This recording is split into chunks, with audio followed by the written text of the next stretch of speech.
My name is Durosinmi Etti. Welcome to our Untold Stories of Failure. And today our guest here is the legend Iyin Aboyeji.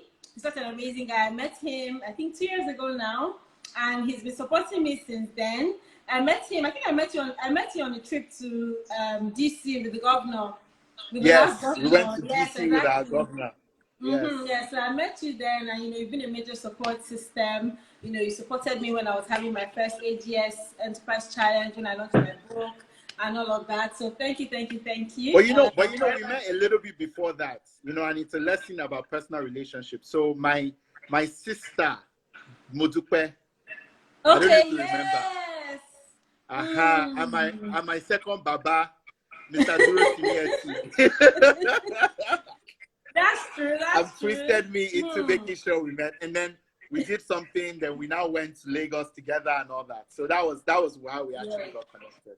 Yeah, it's true. That's true. Shout out to Okutunde Durosinmi Etti and Modupe Durosinmi Etti. If not for you guys, I probably wouldn't have met Iyin, or maybe he would have even taken me seriously. I'm sure you would have been successful either way. I'm sure. I'm very sure. We thank God.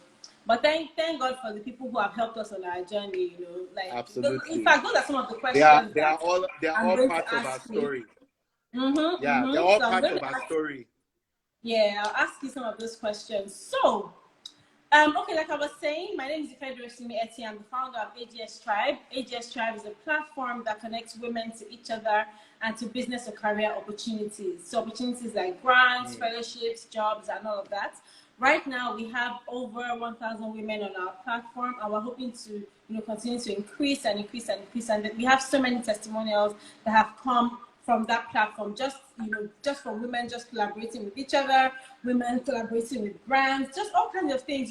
I'm sure you guys understand that when women come together, magic happens, and women really support each other. So we try as much as possible to just support each other.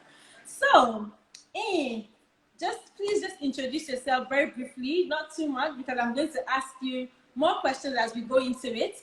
Basically, what happens is, we have this session, it lasts for like 2 hours. So the first hour, I'm pretty much asking you questions and all of that. And Instagram doesn't let us stay for more than an hour. So we'll cut the line and come back. And then the audience will now start asking their questions. I can see people already, gingering, already asking questions. What do you mean by time is going? Sorry, you guys, don't be angry. Your time is going. Sorry. Okay, so please tell us about your journey and what you do. Yeah, okay. So, my name is Iyin Aboyeji. I am currently the general partner and co-founder at Future Africa. What I do at Future Africa is, I lead the team, and what we do is we support and partner with innovators who are turning our continent's biggest challenges into opportunities by leveraging technology and innovation.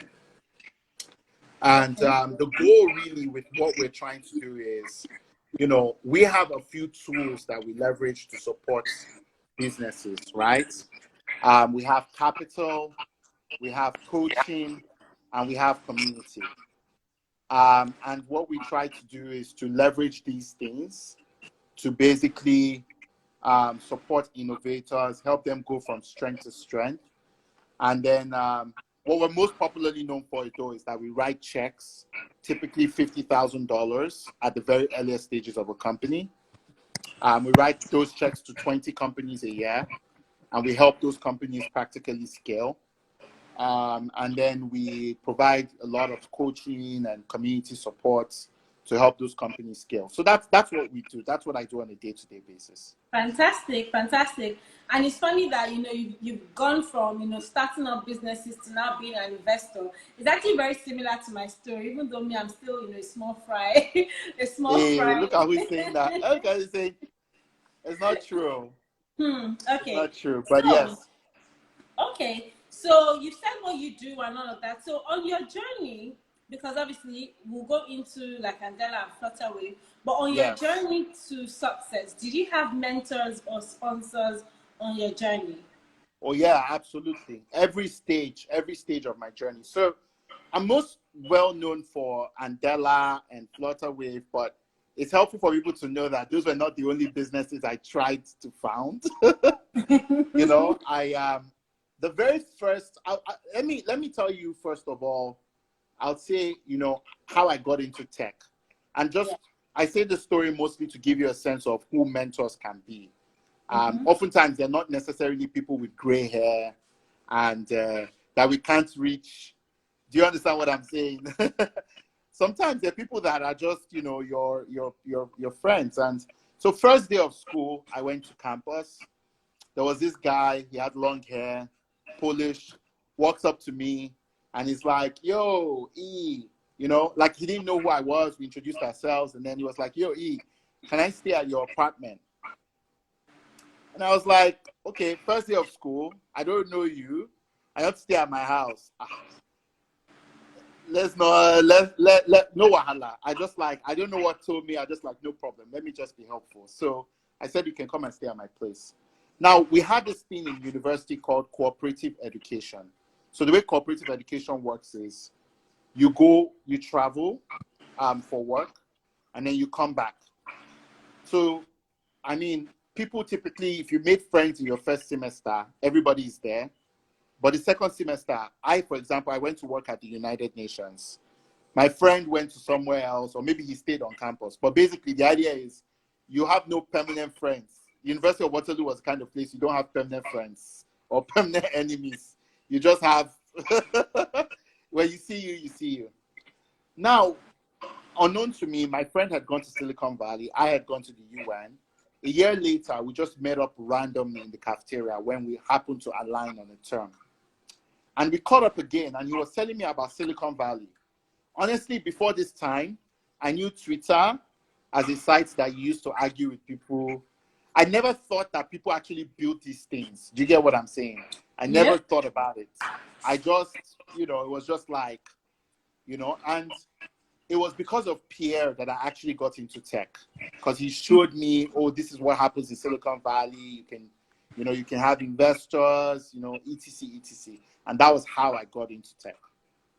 So everything that you see now would not have been possible if I didn't have this peer mentor who was supporting me to come into something. There's nobody that is born with a monopoly of knowledge. And as I went along, I mentored other people, and I was also mentored, right? I had Joe Lonsdale give me opportunities. He was the person that Pierre worked for when he was in Silicon Valley. I got in through that network. I worked with Michael Litz. I worked with another company that did, what's the name of this guy? I mean, I worked with a lot of people in the Valley, a lot of people in the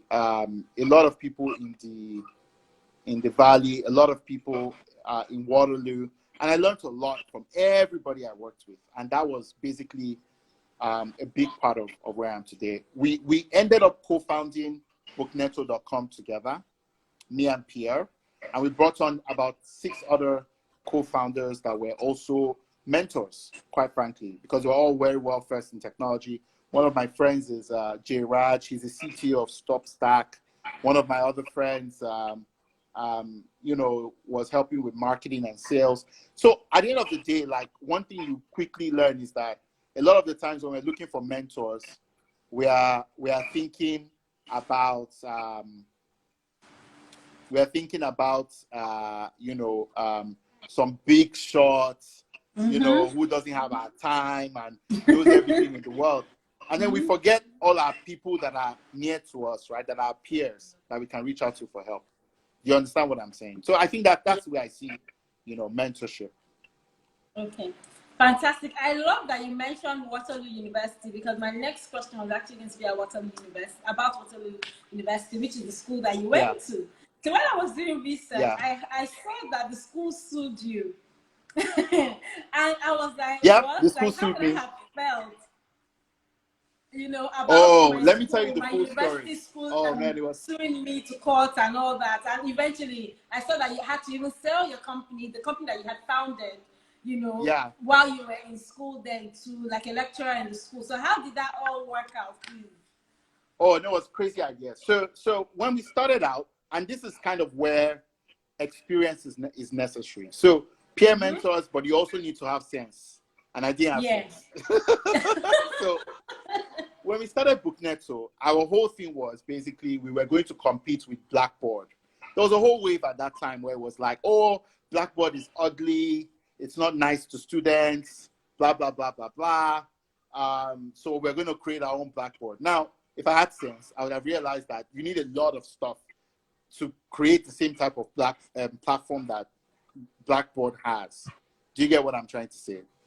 Because it's like, you know, it's not just about the technology. There's a whole business element and contracts and bidding and so on and so forth, right? But we were kids. We didn't know what we were doing. We were just like, we're going to disrupt Blackboard, blah, blah, blah, right? So, needless to say, 8 months we were on this thing. Nobody bought our stuff, right? So I was like, okay, what are we going to do, right? Let's pivot because we're running out of money. So the next thing I pivoted to was, okay, we had these past questions. There were these cabals, Asian cabals. They used to collect past questions after every exam.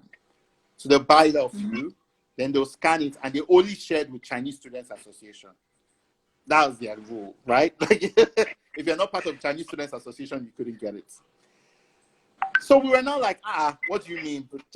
We are, you know, Agidi, you understand? So we're like, okay, let's go and do this business as a business. You get what I'm saying? So we started paying people to we have Chinese friends.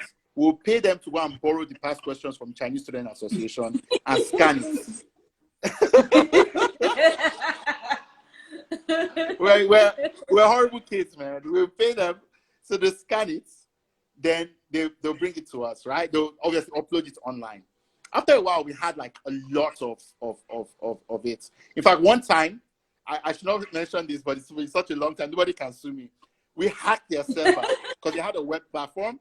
We hacked their server and downloaded all their past questions. But you know, like what did we care? We didn't know anything about IP, nothing like that. So we're just riding roughshod, man. And then we're selling the past questions for $8. $8 a pass. So for $8 is all you can eat. You get all the past questions. Now we didn't realize that there was any, like, if we had other kinds of mentors, we would have realized that, dude, where you're breaking some really, really, really like serious rules. Because the thing about Waterloo was that, like, Waterloo doesn't actually hold IP. So the questions were actually the IP of the professors. Do you understand? Yeah. So the professors were like, and the thing about professors, okay, so this is the other thing that you have to think about, right? Professors in Waterloo were very lazy because they only cared about research. And so they used to repeat past questions as a way to like save themselves time. So they'll have their own personal question bank. They'll just go pick up and then just submit so that you can get off their back and then they get back to research. Because, like, dude, man, professors in my school were billionaires on top of research. Like, the building, our school's engineering building was named after a professor because the guy was one of the guys who contributed IP to Google. Wow. So the guy actually donated back to the school. So, like, that was the kind of school I went to. So, like, they didn't have time to come and start dealing with students. They're just doing it as, like, you know, Lori affair, like, just like, oh, let me just be here, you know. So it was very critical to them that you didn't get their past questions because basically, if you got the past questions and did all of it, you would pass the exam. And it's not like they wanted to stop you from passing the exam, but if you just memorized it, sometimes they might take like a question paper from like 1995 and just dub the whole thing as it is. Wow. So you can understand their opposition, right? Like, they're like, no, why should this guy be allowed to do this? Anyway, they told the school that the school has to protect their IP. The school threatened to sue. The school actually went to court, but then as in Nigeria, my co-founders were still forming tech, Agidi. I was like, dude, I beg, I'm an international student. I sat down with the head of student life and we negotiated that, okay, no problem. We'll take it down. Don't worry about it. So our business was literally over overnight. So you get what I'm saying? So we went from, I think we're making like $80,000 a term to like nothing. Wow. For Yeah, young students, that's a lot. yeah, so we now had to pivot. And then the beautiful thing about it was, because of the relationship I now built with some of the professors that were pushing, they actually told us what their problem was. They were like, look, unlike most other universities, the University of Waterloo doesn't own my IP. So I actually want to sell my courses outside of the university. So can you like list my course on a platform? Like, I like that part about your business. Like, you can build something for me, list it on a platform, and I can sell it to students outside of the university. Do you get what I'm saying? Yeah. And that was the next business we did, and we charged the students and took a commission. So I think the first course, we had a professor who was selling his courses to the government for like $1,500, and we took 30%. And we eventually ended up selling to that professor. And we had a few other professors who wanted to sell different kind of continuing education courses online. So I think the real story there was just like, look, nothing is free in Freetown.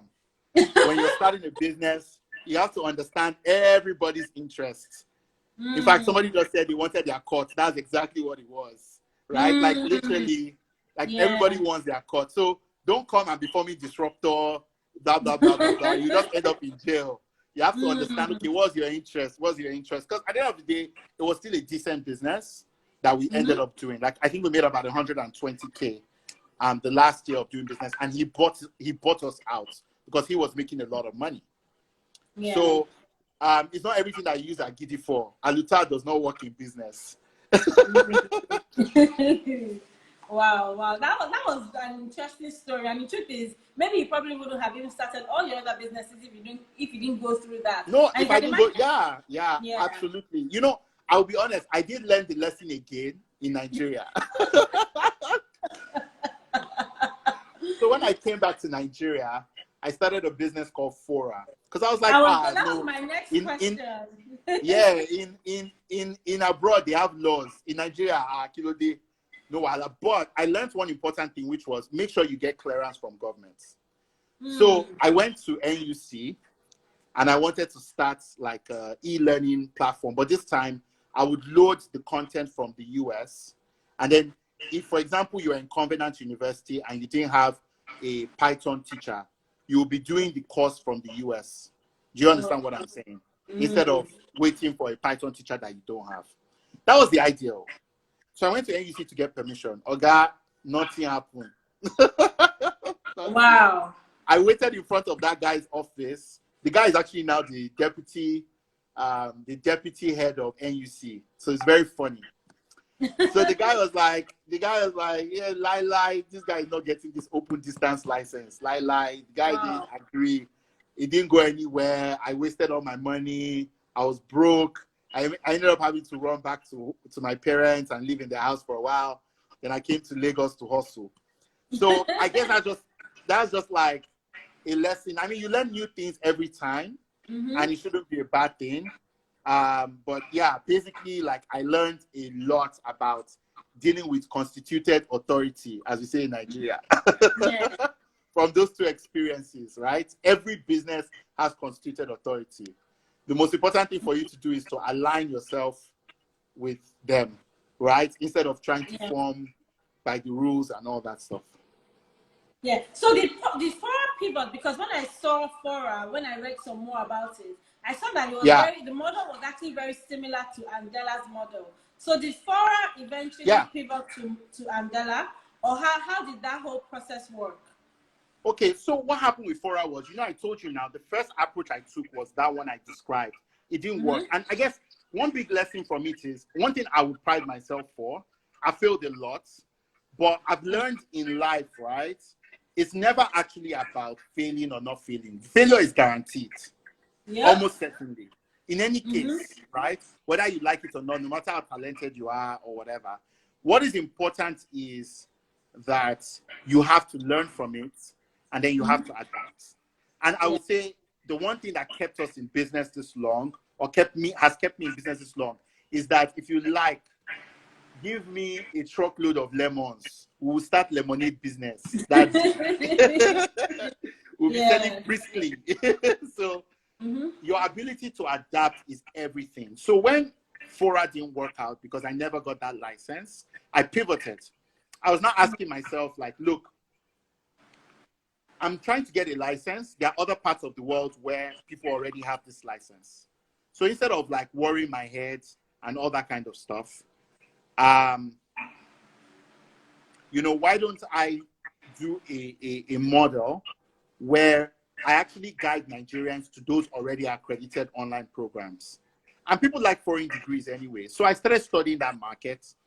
And when I was studying that market, I realized that a lot of people who were working in banks at the time wanted to be able to get MBA, foreign MBAs, because it was an important criteria for advancement at the time. I don't know if it's still the practice today, but at the time, if you had a foreign MBA finance, you would be considered, director material and all that. So I started to I found MBA schools. I negotiated with them. I'll tell them, look, I will guide students from Nigeria to your school in exchange for a 20% cut. Sure you get. So that was my business. And then I also made money from lending to students that were going to MBAs. So I think at the time, my highest selling MBA program was University of Liverpool MBA in finance. It was about £22,000. Most people can't afford that. But they're getting paid well enough that they can afford to pay like 200K a month, you understand, for a program.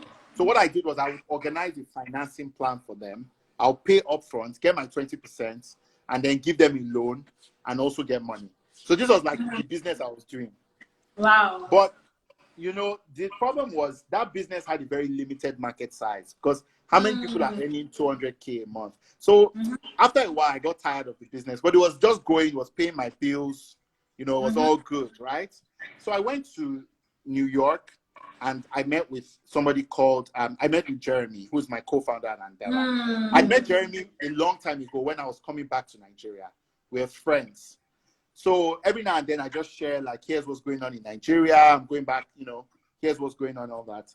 Now, it was just providence, because the reality was that, that week I was in New York, he was just IPOing his company to you. Do you get what I'm saying? And he was, and it was his birthday. So there was no good reason for him to have met me, because there was no reason for him to have time. Do you get what I'm saying? But I tried emailed. The day before I was supposed to go back to Nigeria, he just emailed me. I was like, hey, can we see this evening? Like, wow. I've just seen all your emails. Can we see this evening? So we went and we met at a Fresh and Co. and we started talking. So first of all, I was obviously trying to pitch him that, come and invest in my company. You have money now, etc., like, do now. And he was like, man, like, I have my own ideas. And he was talking about how, he was seeing that there was an opportunity with like giving people skills, education skills, and then in return they work and then make money, which is what Andela became. But he wasn't willing to leave at the time. He wasn't sure if he should leave to you. I mean, just like anybody else, to you just IPO'd. You should sit down and enjoy the fruits of his labor. So he was like, look, we agreed there that, okay, look, if it makes sense, he would invest in that business and then I'll do it. Now, let me be honest with you. I did not see the business inside it at all. I was like, what is this guy talking about? They are just making it. But one thing, I was like, man, this guy IPO'd his company. He's a billionaire. If I fail, right, he will cover me now. Or he will cover me. So billionaire is talking. What's my own with this? So that's why I just said, look, don't worry. Let me talk to my team. We will even do it as a side business first. And if it's successful, then we can move to it full time. But let's not do, And keep in mind, by this time, man, I won't lie. Failure has a way of softening you. If this was me earlier, I'd be like, he's talking his own, leave it.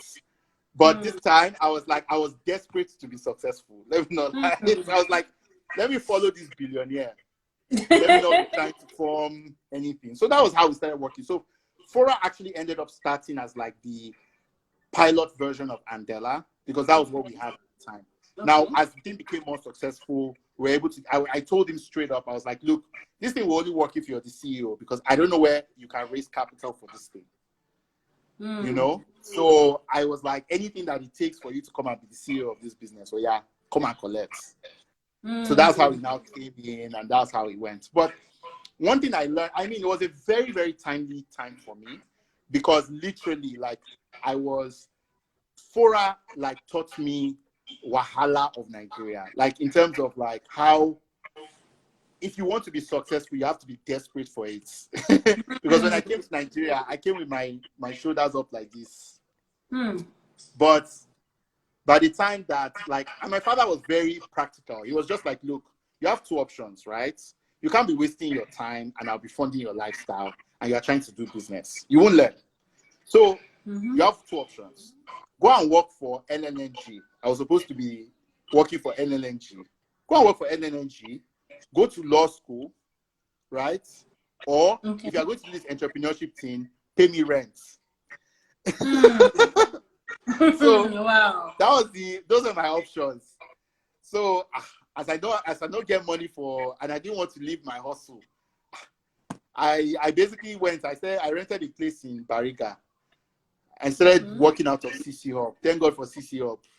I was just doing my things, small, moving, making my moves. So, as in, I'll tell you for free that by the time I met Jeremy, it was like, dude, you know, like, I was desperate to be successful. So I was willing to sacrifice anything for it. I mean, you know, from where I was coming from with Andela, with Fora, I gave up a lot of equity to be part of Andela. Do you get what I'm trying to say? Yeah. But, you know, like, I think it was one of the best decisions I ever made. Just to give you a sense, right? Like, you can imagine owning 85% of your company to owning 10% of Andela. But do you know what? That 10% of Andela, even today, is like 3 times what I was valuing the entire company at back then. Yeah. Wow. You know, you just said now, a lot of people are super scared of taking that chance of giving up over 70% of their company. They'll just be like, this person wants to come and chop all my hard work, you know, things like that. So I really want you to talk about that process, and how did you think about it? How did you even comprehend that, okay, I don't mind giving out a lot of my shares, even though I'm the one who started this company, and, you know, this company is pivoting to another company. A lot of entrepreneurs these days, I think they struggle with that issue, and they still remain small because of that. Yeah, I mean, look, the thought process was more like, I'm not going to tell you that I knew what I was doing at the time. So I'll tell you what was going through my mind at the time and how I think about it now. So look, at the time, it was very simple, right? I had like maybe $60,000 in the bank. I had raised some money, you know. So it wasn't a lot, but it was okay. The business was going. And what happened was, you know, when I sat down with Jeremy, I saw how successful he was. I think there's something it does to you, because, like, Jeremy is my senior, he's not my mate, but he wasn't that much older than me. He still isn't, right? Like, he's like 35, I'm 29. Do you get what I'm saying? Wow. So you see somebody that successful, and you just realize, man, like, dude, like, look, let me just, me I follow no road. You know, I'm a worry boy, so I'll just tell you how it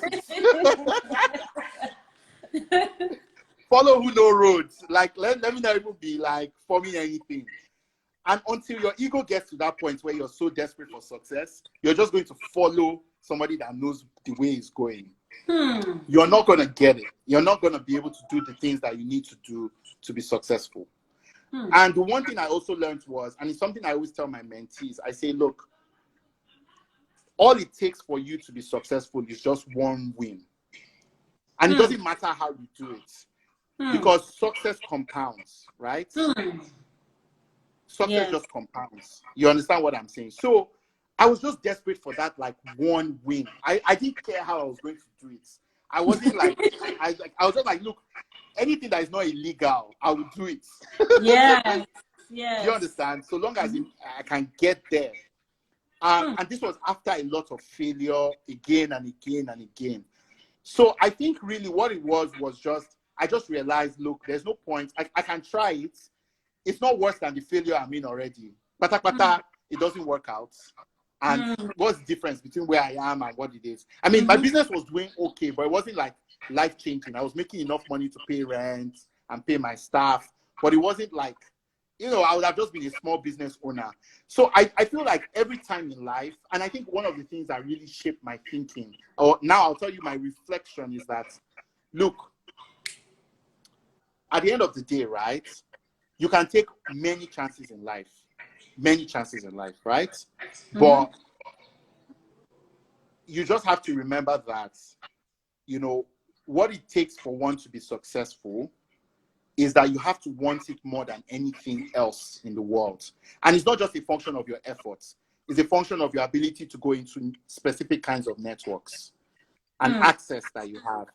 It's the opportunity to prove yourself, which is one thing that I think that helped me a lot, because I was so desperate to prove that, look, with resources, I can build the biggest company in Nigeria. And we ended up doing that, right? Like the biggest, most successful. I don't think there are many companies in Nigeria that have done $60 million in revenue, and we have.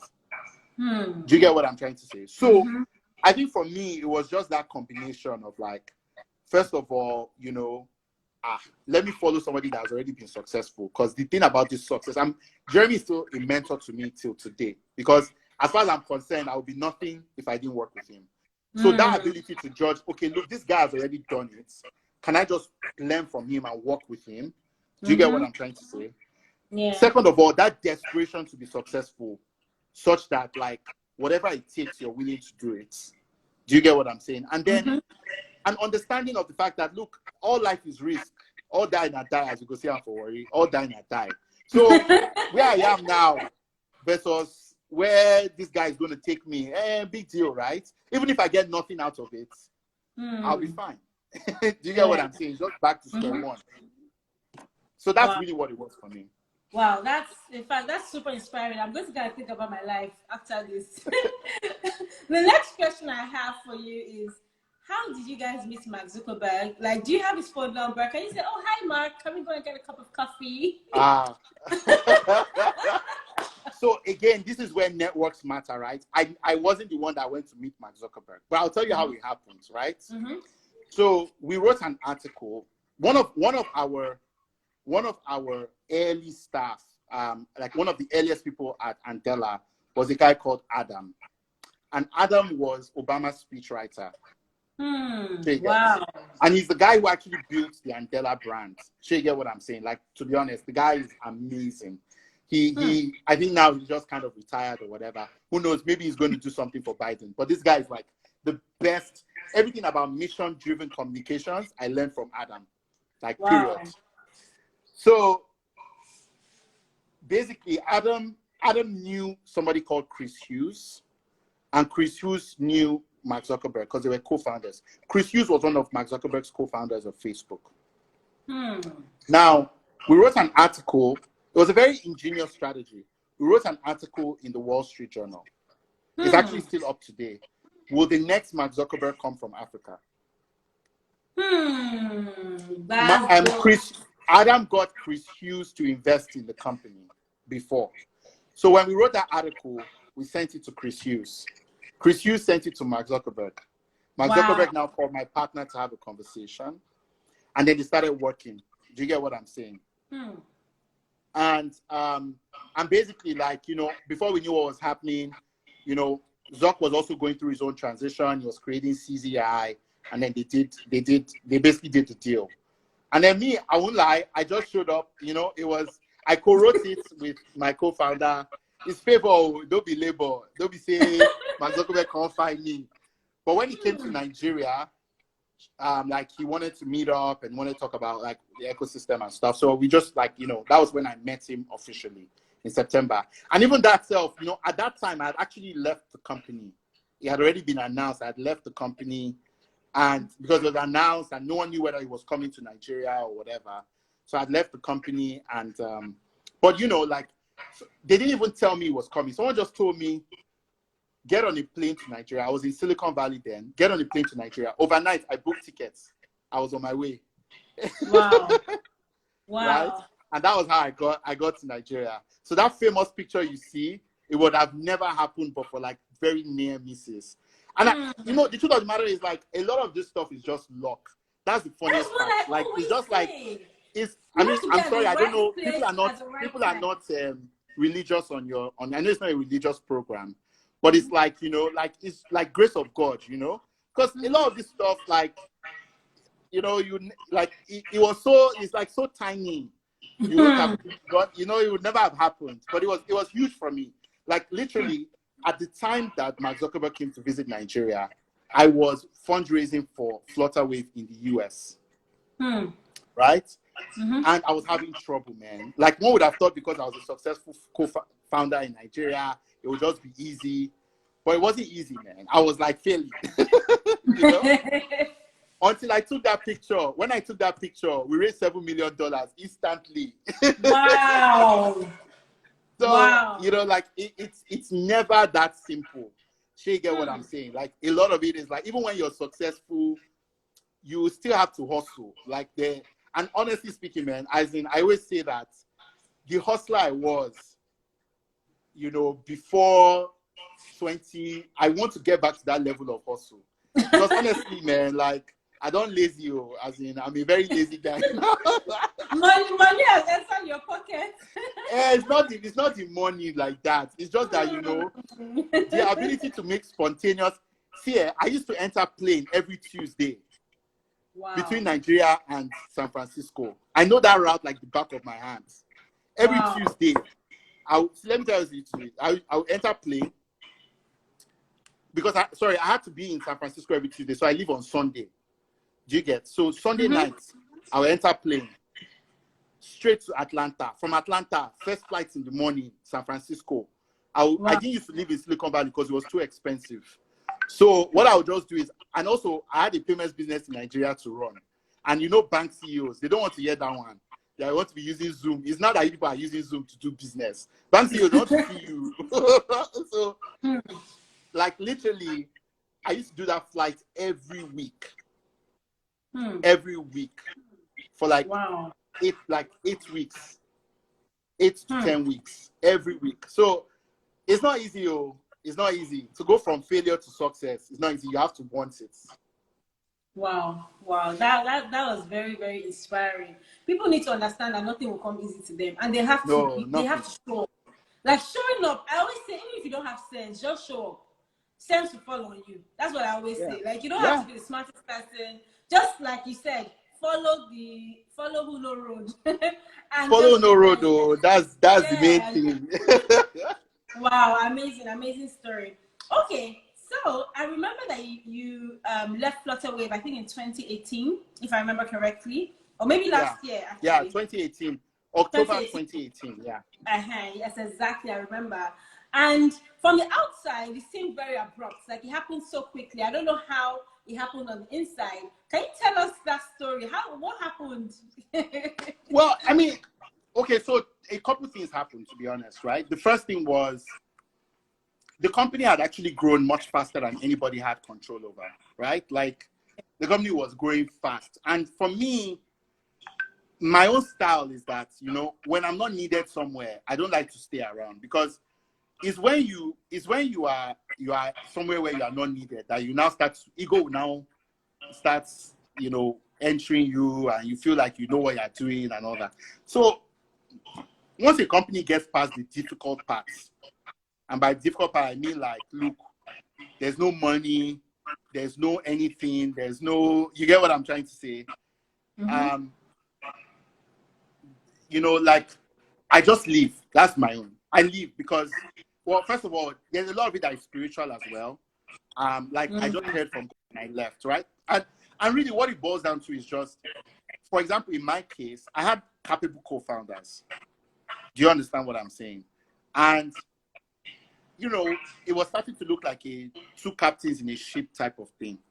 Do you get what I'm trying to say? And I was like, okay, given where I am, given where the company is, it needs one captain, like one person driving things, right? Do I want to be that person? I wasn't sure. Then to even accelerate things, to make it even, I just got married. Do you get what I'm trying to say? Mm-hmm. So I was like, okay, I want to also spend time with my family, right? And the Mm-hmm. pace at which the company was growing, it was not possible. Okay. And then I think the final thing was, you know, like I was getting ready to start a family. And my dream has always been that I'll be a stay-at-home dad. That's why this COVID is as if God is using you to answer my prayer. I want to be able to turn, see my baby, oh God. I don't want to be one of those people that is traveling. So, you know, like I don't like it. So I think all those things combined together and it felt like the right time. The quote unquote speed with which it happened was another factor, which was there was a presidential election at the time. And I knew already, like once I was ready to put in my offer, you know, the company had a choice. I told them, look, give me 6 months, right? I'll stay with you guys. Or like, tell me whether you need me to go now. If you don't need my help, don't worry. Just let me go. Because I knew that I wanted to go and participate. I wanted to help my mentor out, Mrs. Obi, Mrs. Ezekwesili, as a volunteer. And I knew that I wouldn't be able to do both. So it's either like I'm out of it and I can focus on politics, which was what I was doing, or I was inside and I had to keep my mouth shut. So the moment they told me, look, guy, we don't need you anymore, and blah, blah, I was like, fantastic. I moved to Abuja. And I started I started helping run the campaign. So that was basically how it came together, and that's why it was so abrupt. Okay, so I'm going to take you back as well a little bit to Flutterwave, the beginning of Flutterwave. How did that relationship come about? So you're one of the co-founders, obviously, of Flutterwave. So how did you start the company? Because I didn't ask you that question, just to give people. No, I'll tell you how we started. So we the way we actually started was, you know, so I was at Andela, and one of the things I was very, very aggressive about at Andela was that we needed to work with local companies, like local Nigerian companies, because of the level of, like we're investing so much in these Nigerians. We wanted them to be able to serve the local community. So that was a big motivation for me. So I pushed that, and as a result, our first Nigerian client was Access Bank. So Access Bank at the time just bought Pay with Capture, and they were looking to like amend it and make it work and all that. So we worked on that project. As we were working on that project, I developed a friendship with GB and Leke, who were also on that project. And we started talking, you know, and then I think the final nail in the coffin was I went to a session, an industry session, where they were talking about payments. I think it happened at where did this thing even happen? There was a space share where it happened, somewhere in Lekki, and so I went there. I started hearing a lot of complaints about payments and all that. So I started getting very interested. I wanted to study it and everything. So it was through that connection.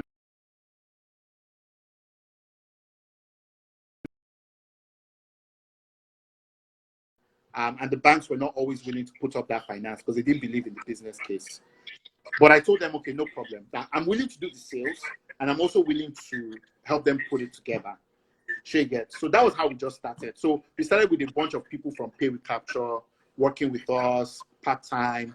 Then ultimately we moved to full-time. It was a very it wasn't a straightforward, like clear, we started a company. And I don't think it ever is. Like you've seen from both stories, there is no like founding moment. Do you get what I'm saying? Like we just woke up in the morning and we're like, welcome to our company.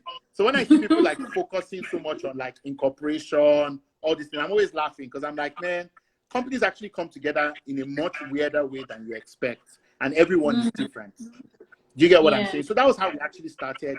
4 people, we were in Venia Hub, just doing our work. Then we grew. It was me, Shile, Gondi, and one more person. But we're just 4 people.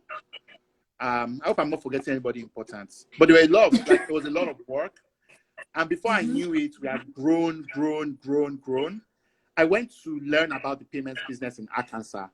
So I flew to Arkansas. Like literally, I quit Flutter Wave sometime. I think my last day was sometime in April. I think April 18th, right? And the next day, I was on a flight to Arkansas. Andela. Yeah. The next day, I was on a flight to Arkansas to go and learn how payment business works. I was there for 4 months, learning from FIS. Then after that, then I went to California. And then I was shuttling between Nigeria and California every week. Wow. To establish the business. Then from there, you know, we grew. Then the founders were able to leave Access Bank, come into the business and all of that. So, I mean, that was literally how we started.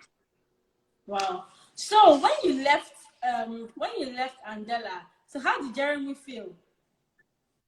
Because that's the partnership. I mean, to be quite honest with you, before I left Andela, I was very restless. I was like, look, first of all, I went to camp. Right? I went to camp. I went to NYSC camp. So I left and nothing, like, I went away for 3 weeks. Nobody noticed anything. I served in Ilorin, right? And I would go away every 2 weeks. Nothing was happening. So after a while, I was just like, things are going on smoothly and I'm not even around. Why am I here? So I was talking to Jeremy that, hey, Jeremy, can I go to business school? That was actually, to be honest, when I was doing Andela, I was also doing, I was doing Andela. I was doing Singularity University application, and I was doing Stanford University application. Do you get what I'm saying? So like all the three together, and I got all three, and I had to make a decision. But it was in the course of doing things, right? So, I mean, Jeremy already knew that, like, I'm restless. I want to go and do something new. I'm an entrepreneur. I'm not a company man. You know what I mean? So I was not going to stay for, like, a long time. And they didn't really need me like that. You get what I'm saying? I wanted to solve another problem. So that was literally where I was. So it was either going to be, I went to Singularity University for a 1-year program. I went to Stanford for my MBA, or I went to YC as part of Flutterwave. So I just decided to pick one. Okay, fantastic.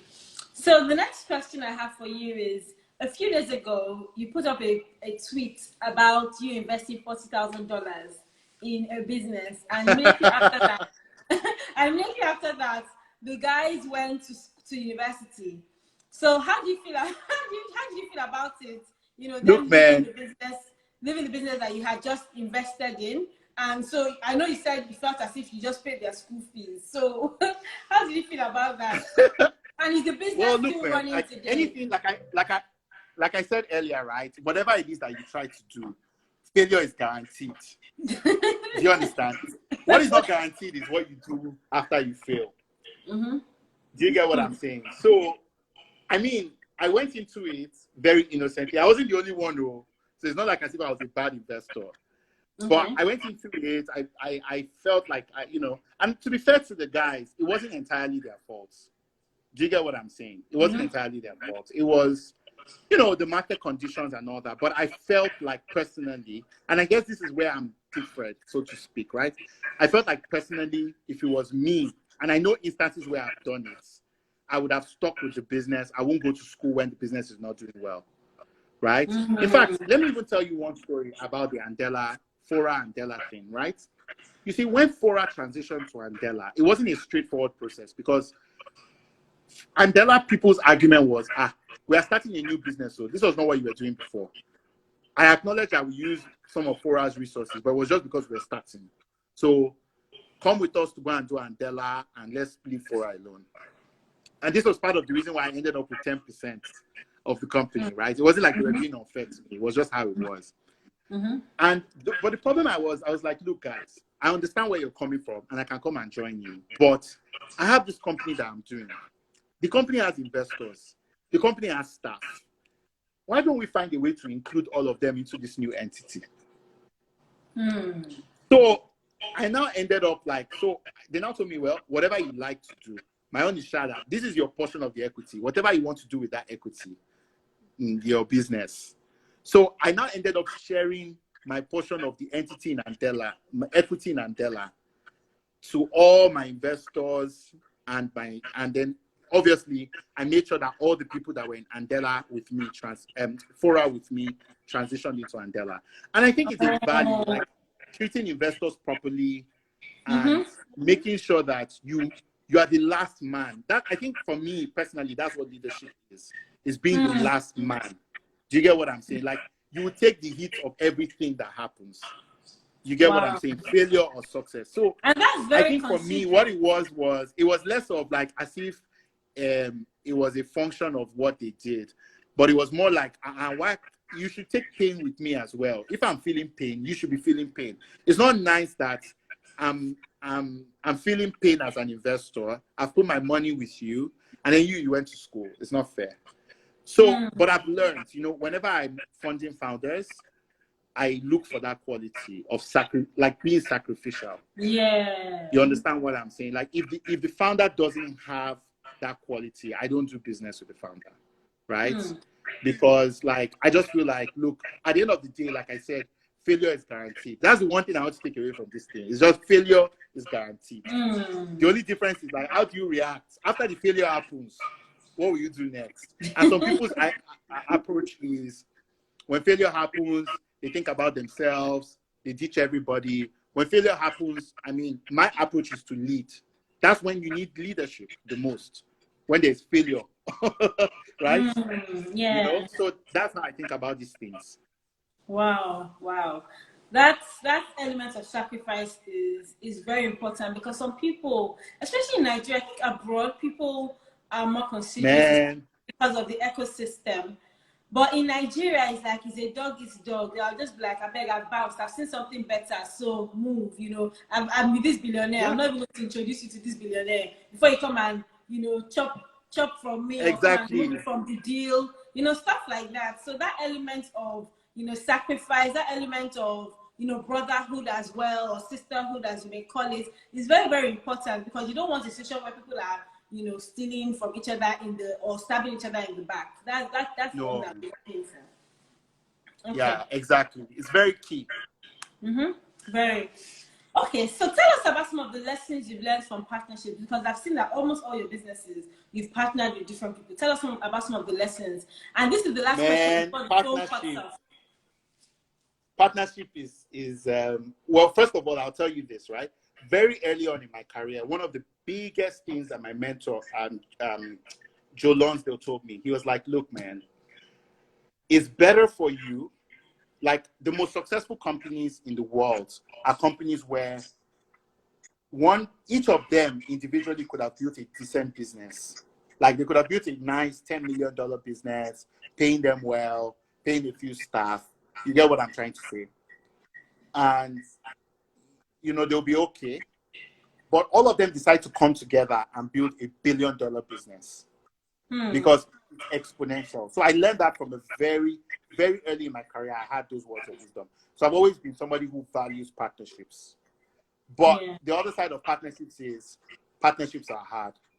Partnerships are hard. I like to use the analogy of, and the truth of the matter is, partnerships will always be hard. It's never going to be easy. The analogy I always use is, look, imagine that you and a group of friends went to an island, right, near the shore, and you were stuck on that island, and you found a canoe. You get what I'm saying? Now, going from that island to, let's say it's Ilashe. I don't know if you know Ilashe. I know Ilashe. Let's say it's Ilashe to Lagos. It's not a very difficult journey now, in the sense that, like, everybody knows what to do. Do you get what I'm saying? Yeah. Like, it's Ilashe now, so we're in Ilashe. Let's follow the coast to get to Lagos. There won't be a lot of arguments about how to do it. But now, with startups, imagine that Lagos is not accepting, it's now COVID. Lagos has shut its ports. They are not allowing you. The only place you can go based on your passport is you have to go to Europe. Do you understand? You have to cross the Atlantic. Okay, going from Ilashe, getting to the Atlantic, the mouth of the Atlantic, is not a very long discussion. You understand? Like, you can find your way. You understand? When you now enter the ocean, bang bang, there are 1 million ways to go. Do you understand what I'm saying? And that's where all the fight starts. Do you understand? So that's the nature of partnership. And one thing I've learned about partnership is, I think I'll say 3 things I've learned about partnership. 1, that you don't agree with the person doesn't make them a bad person. It's just life. We don't agree. That's it. That's fine. So I try not to. Everybody, you know, sometimes you don't agree with things. You have disagreements. There's a tendency to personalize. I try to avoid it, no matter what. You know, there's the business. We're still people. Don't worry, it's fine and all that. Right? First of all, right.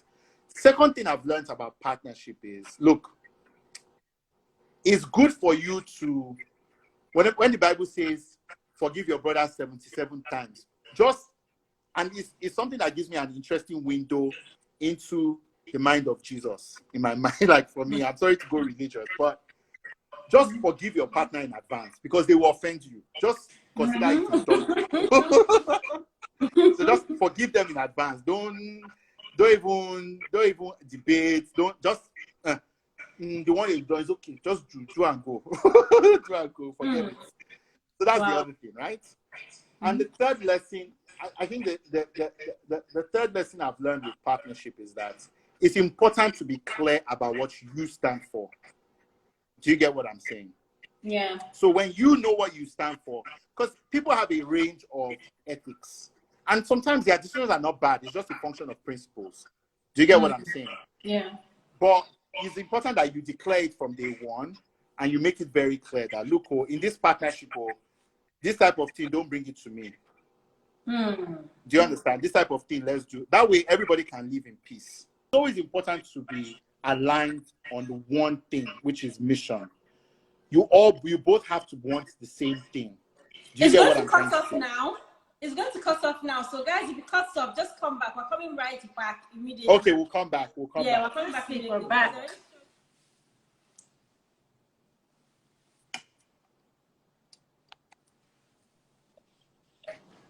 Hello. Fantastic. Can you hear me? Yeah, we can hear you.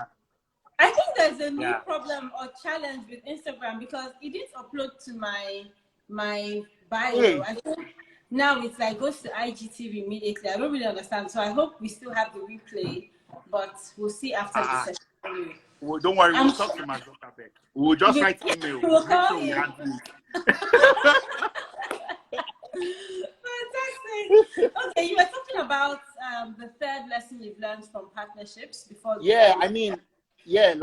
the third lesson I've learned from partnership is just that clarity is just key, right? You have to make, like what I do with all my teams, we spend 2-3 days together, and we just rant everything that we want to rant out, everything. But the reality is that, look, no matter how aligned you think you are at the beginning, differences will still emerge. That's just the nature of human beings. They change and so on and so forth. So you have to leave room in your heart for people to change and make it easy for everybody to go their separate ways without rancor. That's very important. And you have to that agreement from the beginning is very key. You guys, it's not beyond even agreement, it's just an understanding. Because I find that it's not about what you sign. It's human beings. You understand? Human beings can do whatever they like. You have to just be very, first, I mean, there's obviously a certain kind of person you can build business with, and so on and so forth. But, you know, if you're going to build a business with somebody, like partnership is like a marriage in the sense, but divorce is allowed. Let me put it that way. Do you get what I'm saying? So being clear from day one, okay, these are the circumstances under which we will part ways, is always good. And if people feel like they can always leave, you know, they're more committed to it because they don't feel trapped. They don't have to be unhappy in a relationship. And I think for me, I mean, one thing I'll say about partnerships for me is I'm always happy to add value. You know, I have a gift before I get philosophy to life. It's always a privilege to add value. So if we meet, I add value to your life, I do something for you, that's it. We don't have to work together forever. I don't expect to have a commitment to anything other than my wife for life. I don't. So I treat everything like, look, I added value to you, you added value to me. We had a great partnership, shake hands, go. And that's how it's basically lived. Okay, fantastic. Something just came to my mind, and I just have to ask. You know the Yeah. way when you get an investor invests in your company. When Mark Zuckerberg invested in Andela, so did he just invest the money and let go? Like, was he like, oh, okay, tell me what's going on in the company. I need to know how you guys Oh, like. yeah, Was he that yeah. kind of investor? Was he? Did you guys have, or I know you mentioned he had left Andela at the time, but did they have like regular meetings with him and stuff? And do those people have that relationship where they can actually call him for that cup of coffee? Because he invested a lot of Sure, money, sure, $4 but you million. can't. So I'll explain how it works, right? So I left, but I left literally right after the investment was concluded, right? Just because for optics reasons, right? I had to stay till the investment was concluded and I left. Okay. The way it works in the investment world, to be honest, is that it's not as straightforward, but it's also not as confusing. It may work differently from how Mark Zuckerberg does it because he's a billionaire. So Mark Zuckerberg has an investment manager that we actually relate with, right? Oh. And she sits on our board. So he doesn't do it himself, right? He has like a whole team of people that manage it for him. You get my point? However, we can access him if we really need to. You can't abuse the privilege. You get what I'm trying to say? It's like, so there's all that. But there's a lot of controls. They come when you take money from an investor, they come on your board. You owe them updates every quarter. You get what I'm saying? And there are decisions that you cannot make without them approving it. Right? Wow. So it's not just, nobody just gives you money and walks away. You get my point? There's a whole process to it, regardless of which investor that invest in your business. Oh, okay. Okay, fantastic. Okay, so I was going to ask you about, being Director General of Ezekwesili. I was going to ask you about that. How was that process? I remember something went up on Twitter. I failed, though. These are talking about failure. Morupo. I didn't even make it to the voting booth. Wow. I failed, man. Wow. I failed.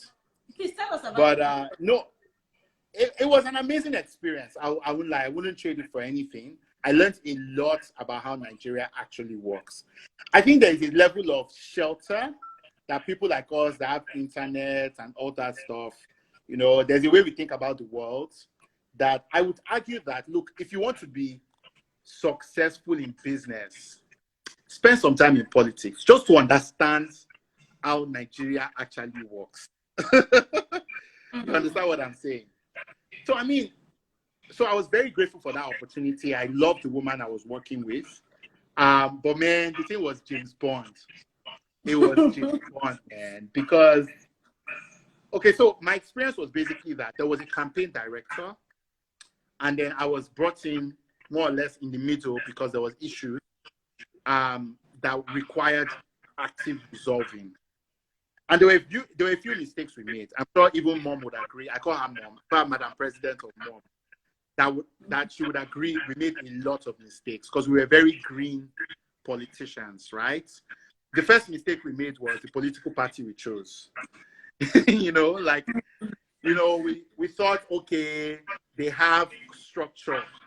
There's nothing like structure in Nigeria. Forget that one. Like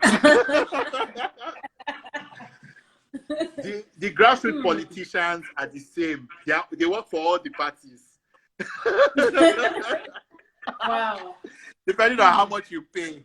Just so wow. The party was problematic. There was no support. People were very afraid to support us because the government is very ironclad.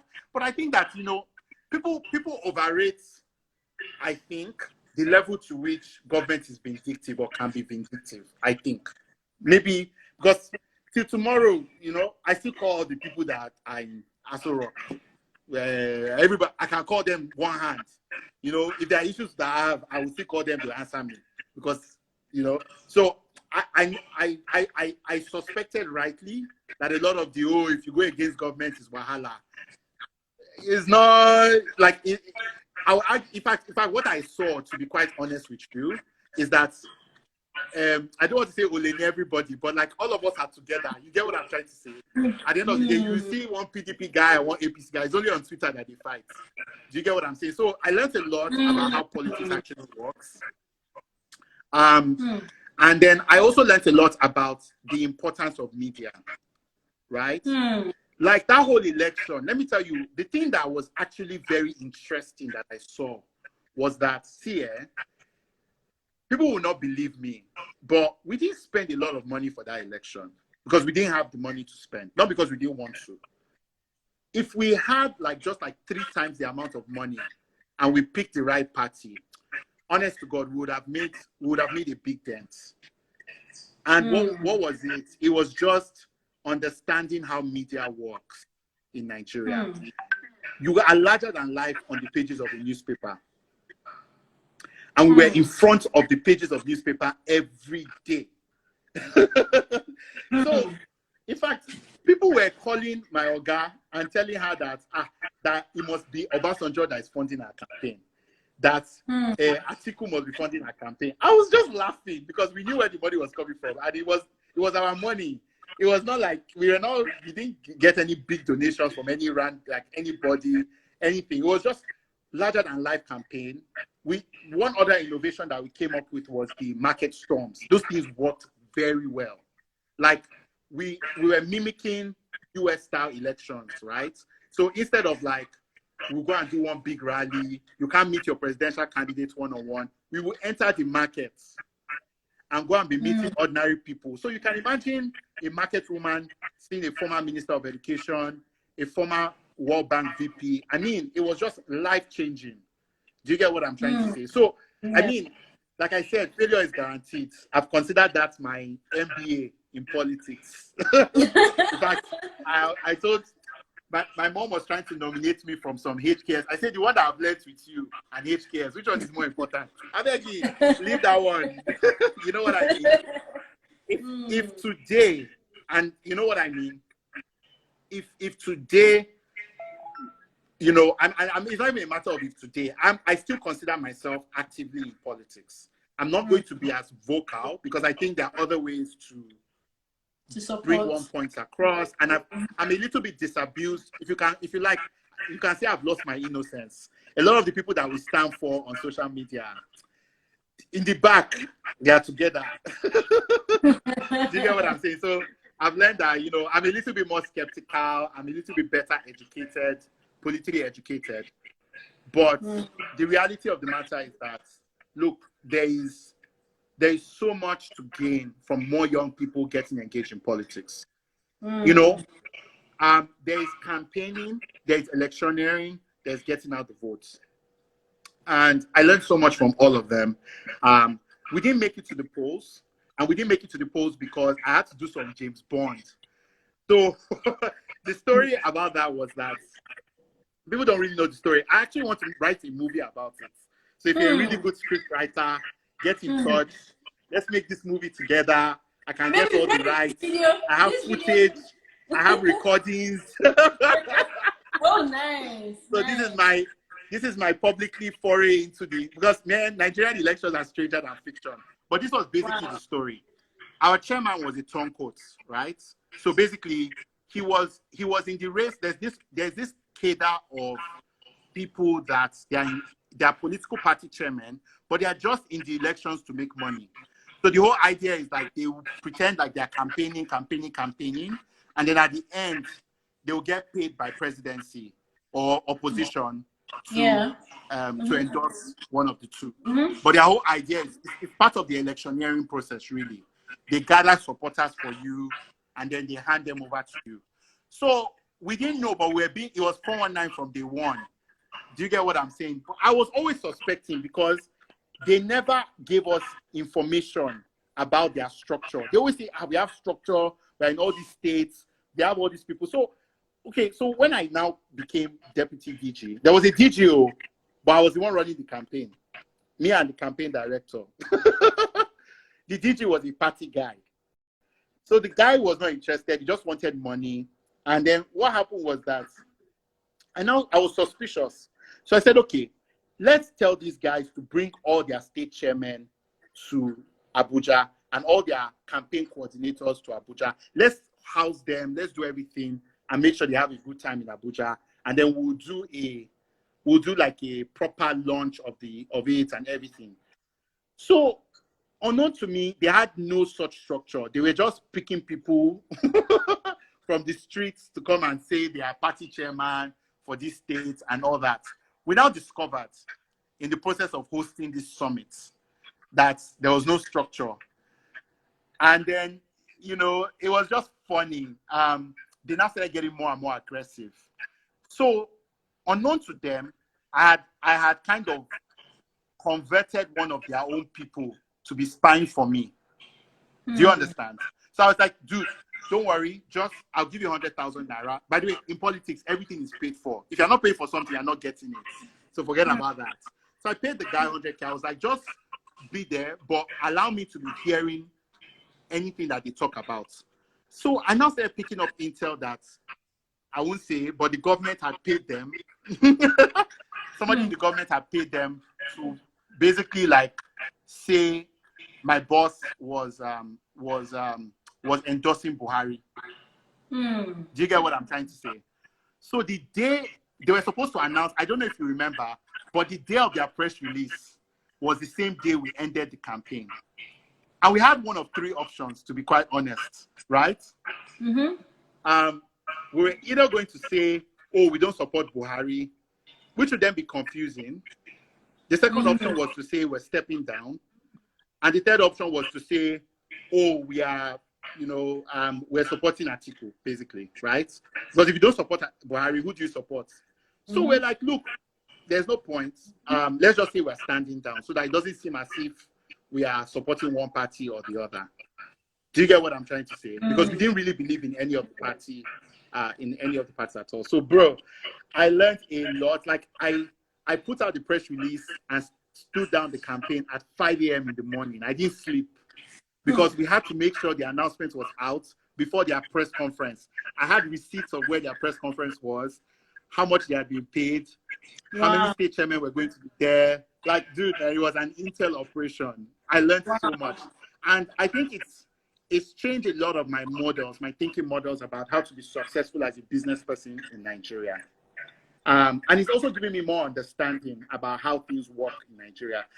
The truth of the matter is, look, Nigeria is not a very difficult country to operate in or to govern. Or you understand? Like, for those of you who are not Yoruba, it's just a money matter. You understand what I'm saying? The level at which relationships matter is so high up there that it doesn't matter for most people. So I learned a lot. Let me just say I learned a lot. I'm happy to share my story in its own session, but I think of my most treasured experiences and failures was my failure in politics, because I learned a lot about how Nigeria actually works. Let's not even talk about all the they call them aspirants. What the third force. That one is his own drama. So, but I really, really want, I think one day, those of us that are in politics need to get it. And then also, I think another thing I also learned, which has made me more sympathetic to the plight of women in Nigeria. Man, the kind of sexism that is in politics is not here. Like, it is not here. Like, even in party meetings, do you get what I'm trying to say? Like, somebody is your senior, the person will be asked to come and share cabin biscuits. I mean, I was just like, whoa, really? You know, so I mean, I learned a lot from going into politics, because it really opened how Nigeria is to me. And, you know, I mean, I think that I'm not a good politician. At least that one I learned. I think I'm better on the policy side. But what I've learned also is that, look, at the end of the day, it is important to be active in supporting politicians that share your values. And I appreciate that we did a lot of that. People talked about Banky W. I personally wish we were in Banky W's party. I think that would have been the right decision, and we would have supported Banky. You know, even till today, I will still give to any political party. I learned that all the parties are pretty much the same. what it really boils down to is just individuals and local politics. Do you get what I'm saying? So anybody that is looking for a specific party to be the salvation of Nigeria, you're just wasting your time. What's important is there are good people in government, there are bad people in government. Focus on the people that share your values, and let me not continue because I can talk about this politics part for a whole year. Hopefully one of these producers will see this video and be like, oh, hi Iyin, let's talk about your story, let's create a movie out of this. Hopefully. Anyway, so the next question I have for you, I was going to ask you if you'd ever go into proper politics, like you maybe running for office or something like that. Do you think you'd ever do that? I will be bold now to say that I don't think I'm a good politician. I'm much better at making money. And from what I understand about the way politics works, people like me are in shorter supply than people that go into politics. So it will be a big loss because good politicians need resources. Yeah. Do you get what I'm trying to say? Good politicians need resources. They need money. They need team. They need people that are going to write. I mean, they need stuff. So, one of the things that I want to do, is like let a group of young people. It doesn't take a lot to support politicians. I'll be honest with you. It actually doesn't. People think it's about a lot of money. All this money that they share, that they talk about, they donated. It's audio money. Most of it is in services. Yep. Most politicians don't spend like a lot of money like that. Do you get what I'm trying to say? So, like, I would say, that I don't think my place is in politics anymore. I still support, good politicians. I give you money, I donate, I do that. I'm vocal about the issues I care about, and I lobby for my industry. But, for me to go into politics, I think it's different because, to do politics well, you have to have an affinity with the people. And when I talk about the people, the kind of people I'm talking about, they are not the people that are showing up on this Instagram chat. I'm talking about the people. Yeah. Like, and I met those people on the campaign trail because we traveled all over Nigeria. And I must be honest, I cannot say I represent them or understand fully their challenges. So they can't identify with me, I can't identify with them. So we cannot, do you understand what I'm trying to say? And I think it would be dishonest for anybody to claim otherwise. So that's my own point of view. With politics. Okay. Thank you so much for that. So another question I have is, what are some of the things we should expect and prepare for on the road to success? There's a lot of stops on the road to success, but I think the biggest thing is going to be success is going to test your principles. Do you get what I'm trying to say? True. Success will test your principles. There are so many things I could have been involved in that sometimes I'm like, over you show Goni. I say, like, do you know what you're doing? There's mad money that has showed up in front of me that just required me to just bend small. Do you get what I'm saying? And I'm just grateful to God for the most part that I have the luxury of saying no. I don't think I want to go that way. That's number one. Number two, I think that you have to get to a point in your life where you are willing to do whatever it takes. I need to get back to that point. Because honestly, I'll be honest with you, I don't think I'm there anymore. But like, you really have to do whatever it takes. Like, there was a point in my life, if you told me, show up tomorrow morning in Timbuktu, just get there. If you get there, whatever you want, you get. I'll do it. I will do it. I will be there. And, like, you really have to get to that point to be successful, where it's like, whatever it takes. You are not an excuses person. You are just look, I'm just going to get the work done, period. And then I think that, the last thing is that it's important for you to surround yourself with people who can tell you the truth. Because when it comes to success, you're going to go so far off the mark. Do you get what I'm trying to say? You can go so far off the mark that you don't recognize who you are anymore. And I've been there, like compromises that I've had to make, because everybody, like, let me tell you the truth. nobody becomes successful by being a goody two shoes. Okay, you will make compromises, but I think one of the things I've been grateful for are people in my life that will tell me, they will call me and tell me, "Oh, God, it's not worth it. Leave it. Leave that one. Leave that meat. It's not worth whatever you're going to sacrifice to be there." And you need to still refill. You need to still be able to look at yourself in the mirror when this is over. So I think those are the things that I feel like I've learned on this journey. I wouldn't even say I'm successful. There's always more. There's always more. I'm still dreaming every day of things I'm going to do.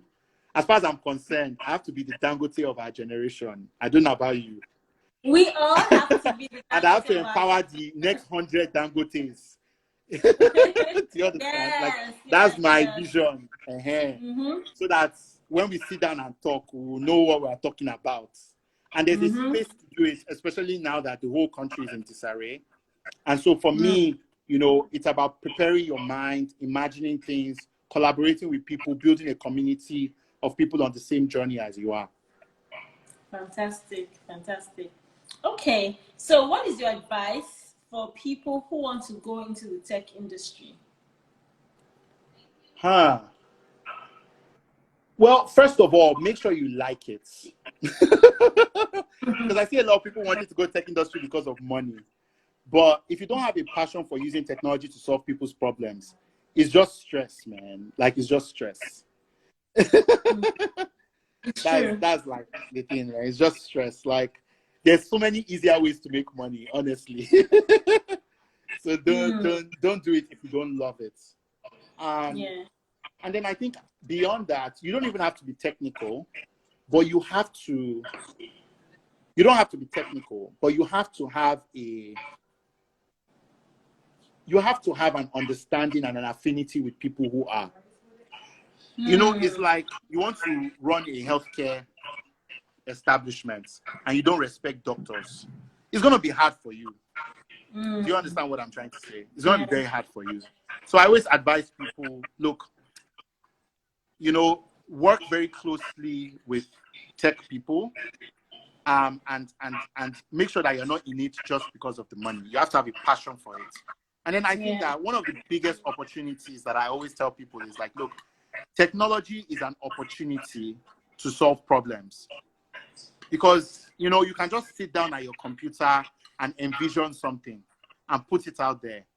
And you might have nothing on it. Like, I'm always marveled at the process.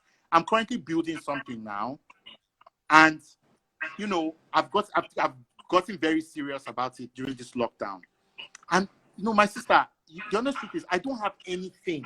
But you wouldn't know.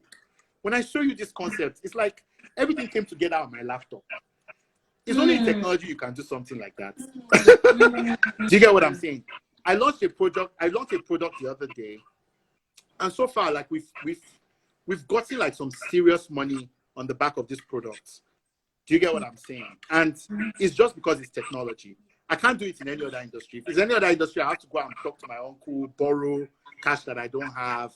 But literally at my laptop, with a few words, a little bit of code, and some good structure and thinking, I can put out a product that has already put, like as I'm speaking to you now, 50K is in my bank on top of that product. And I launched it like less than a week ago. Free money, that's my revenue. Not like I'm not sharing that money with anybody. Do you get what I'm trying? I mean, the company, of course, right? But it's only in tech you can do that. That's why I love tech. That's why I don't know any other business I can do. Except it's like illegal, where I can make the kind of money I make. Because all it just takes is your ability to think. Come and start sitting down in your office. Since you've told us that that's the best way to go around it, come and sit down with people who... We don't have office, so everybody works from home. Auntie, we don't have office. Everybody works from home. So just sit down in your house and... But you're always buzzing me. You're always buzzing me on WhatsApp now. We are together. I got you now,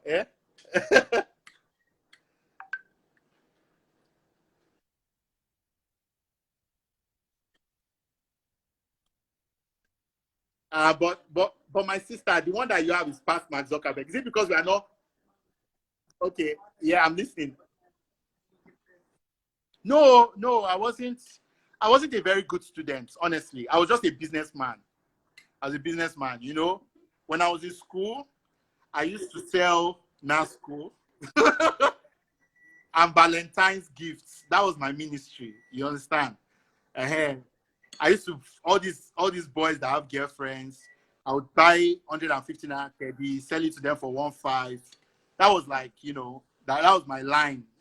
So I wasn't a whiz kid like that, to be quite honest. I was just a normal guy in school. Um, so I don't think it requires any whiz kid anything. I think one of the things that I learned though was, I think very early on, I picked up the ability to convince people to do stuff. Do you get what I'm saying?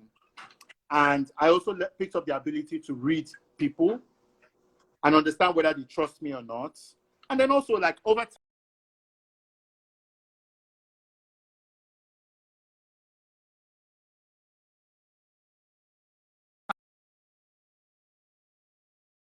we thank God. After plenty of prayer and deliverance, here we are. Yeah. Wow. Can you guys hear me now? Because people have been saying they can't hear me. Can you guys Yeah, hear we me can't now? hear you, Ife. Can you hear Can me you hear now? me? Yes. Me, I can hear Yeah. you. I can hear you. Okay, you can hear me.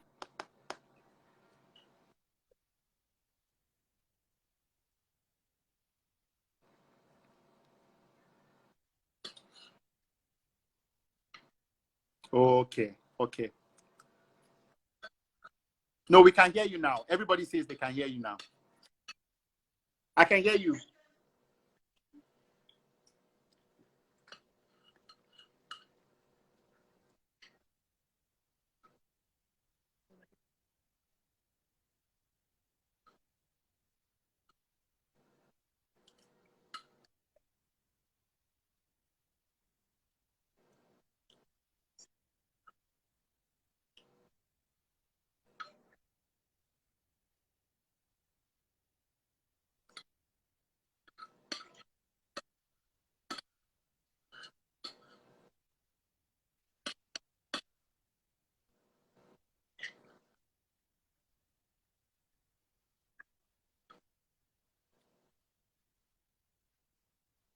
Yeah.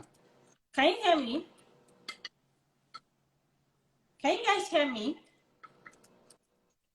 Iyin, can you hear me? I can hear you. I can hear you clearly. I can hear you Okay, clearly. yes. So somebody asked that where do you see future Africa going?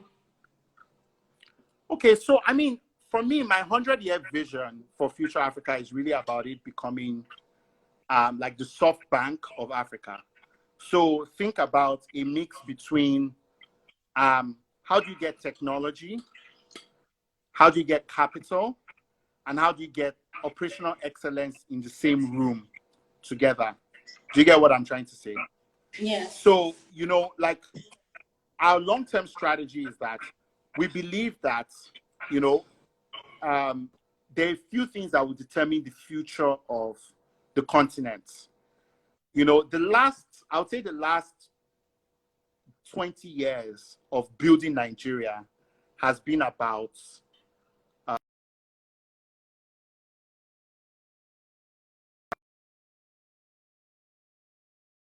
through owning banks, access to, can you hear me?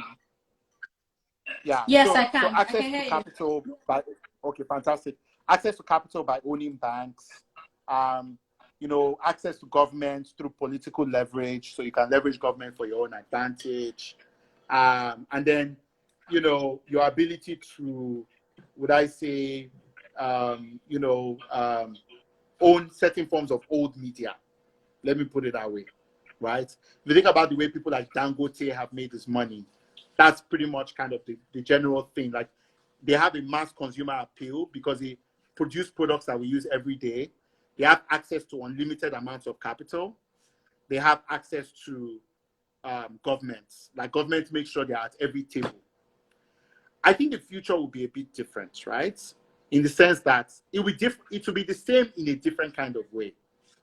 for example, like our generation defines brands differently. Do you get what I'm trying to say? For example, Wizkid is probably bigger for most people in our generation. Do you get what I'm trying to? The kind of things that you need to build to be successful, they are no longer physical.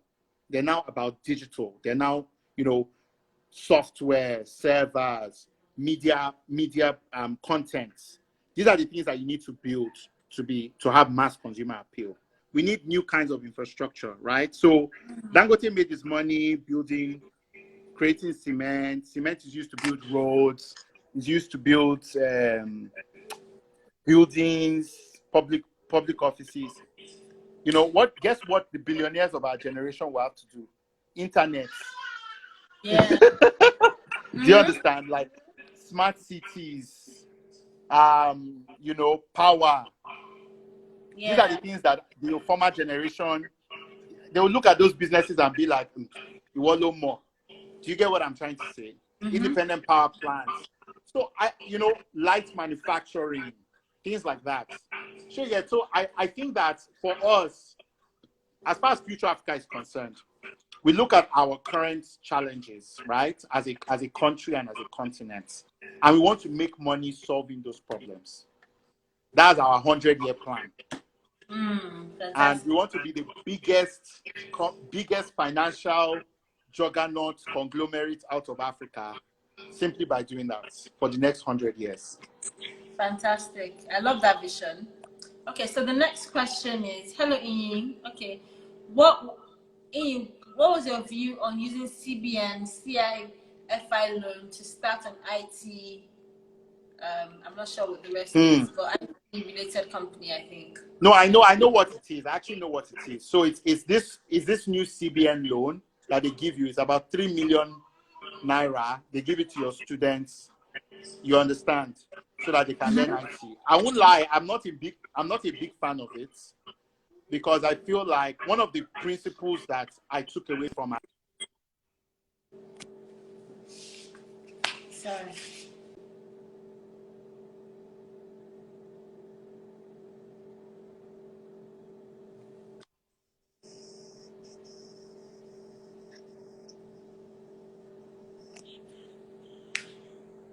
Hello, can you hear me? Yeah, I can hear you now. I think your internet went off for a bit. Hello?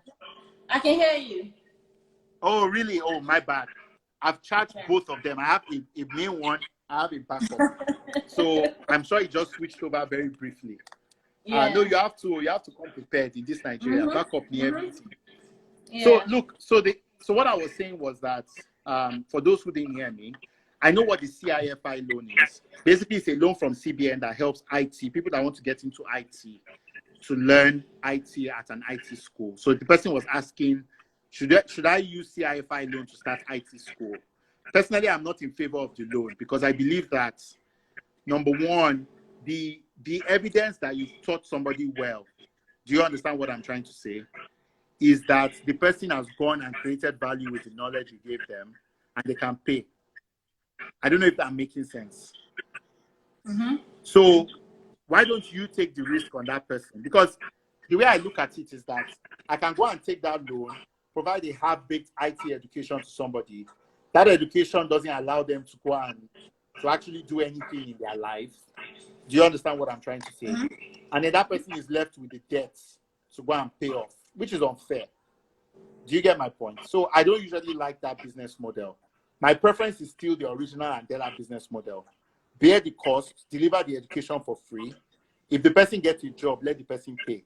If the person doesn't get a job, now you go rupo. So that way we are all aligned. Do you understand what I'm trying to say? Yeah. So that's how I see it. Okay.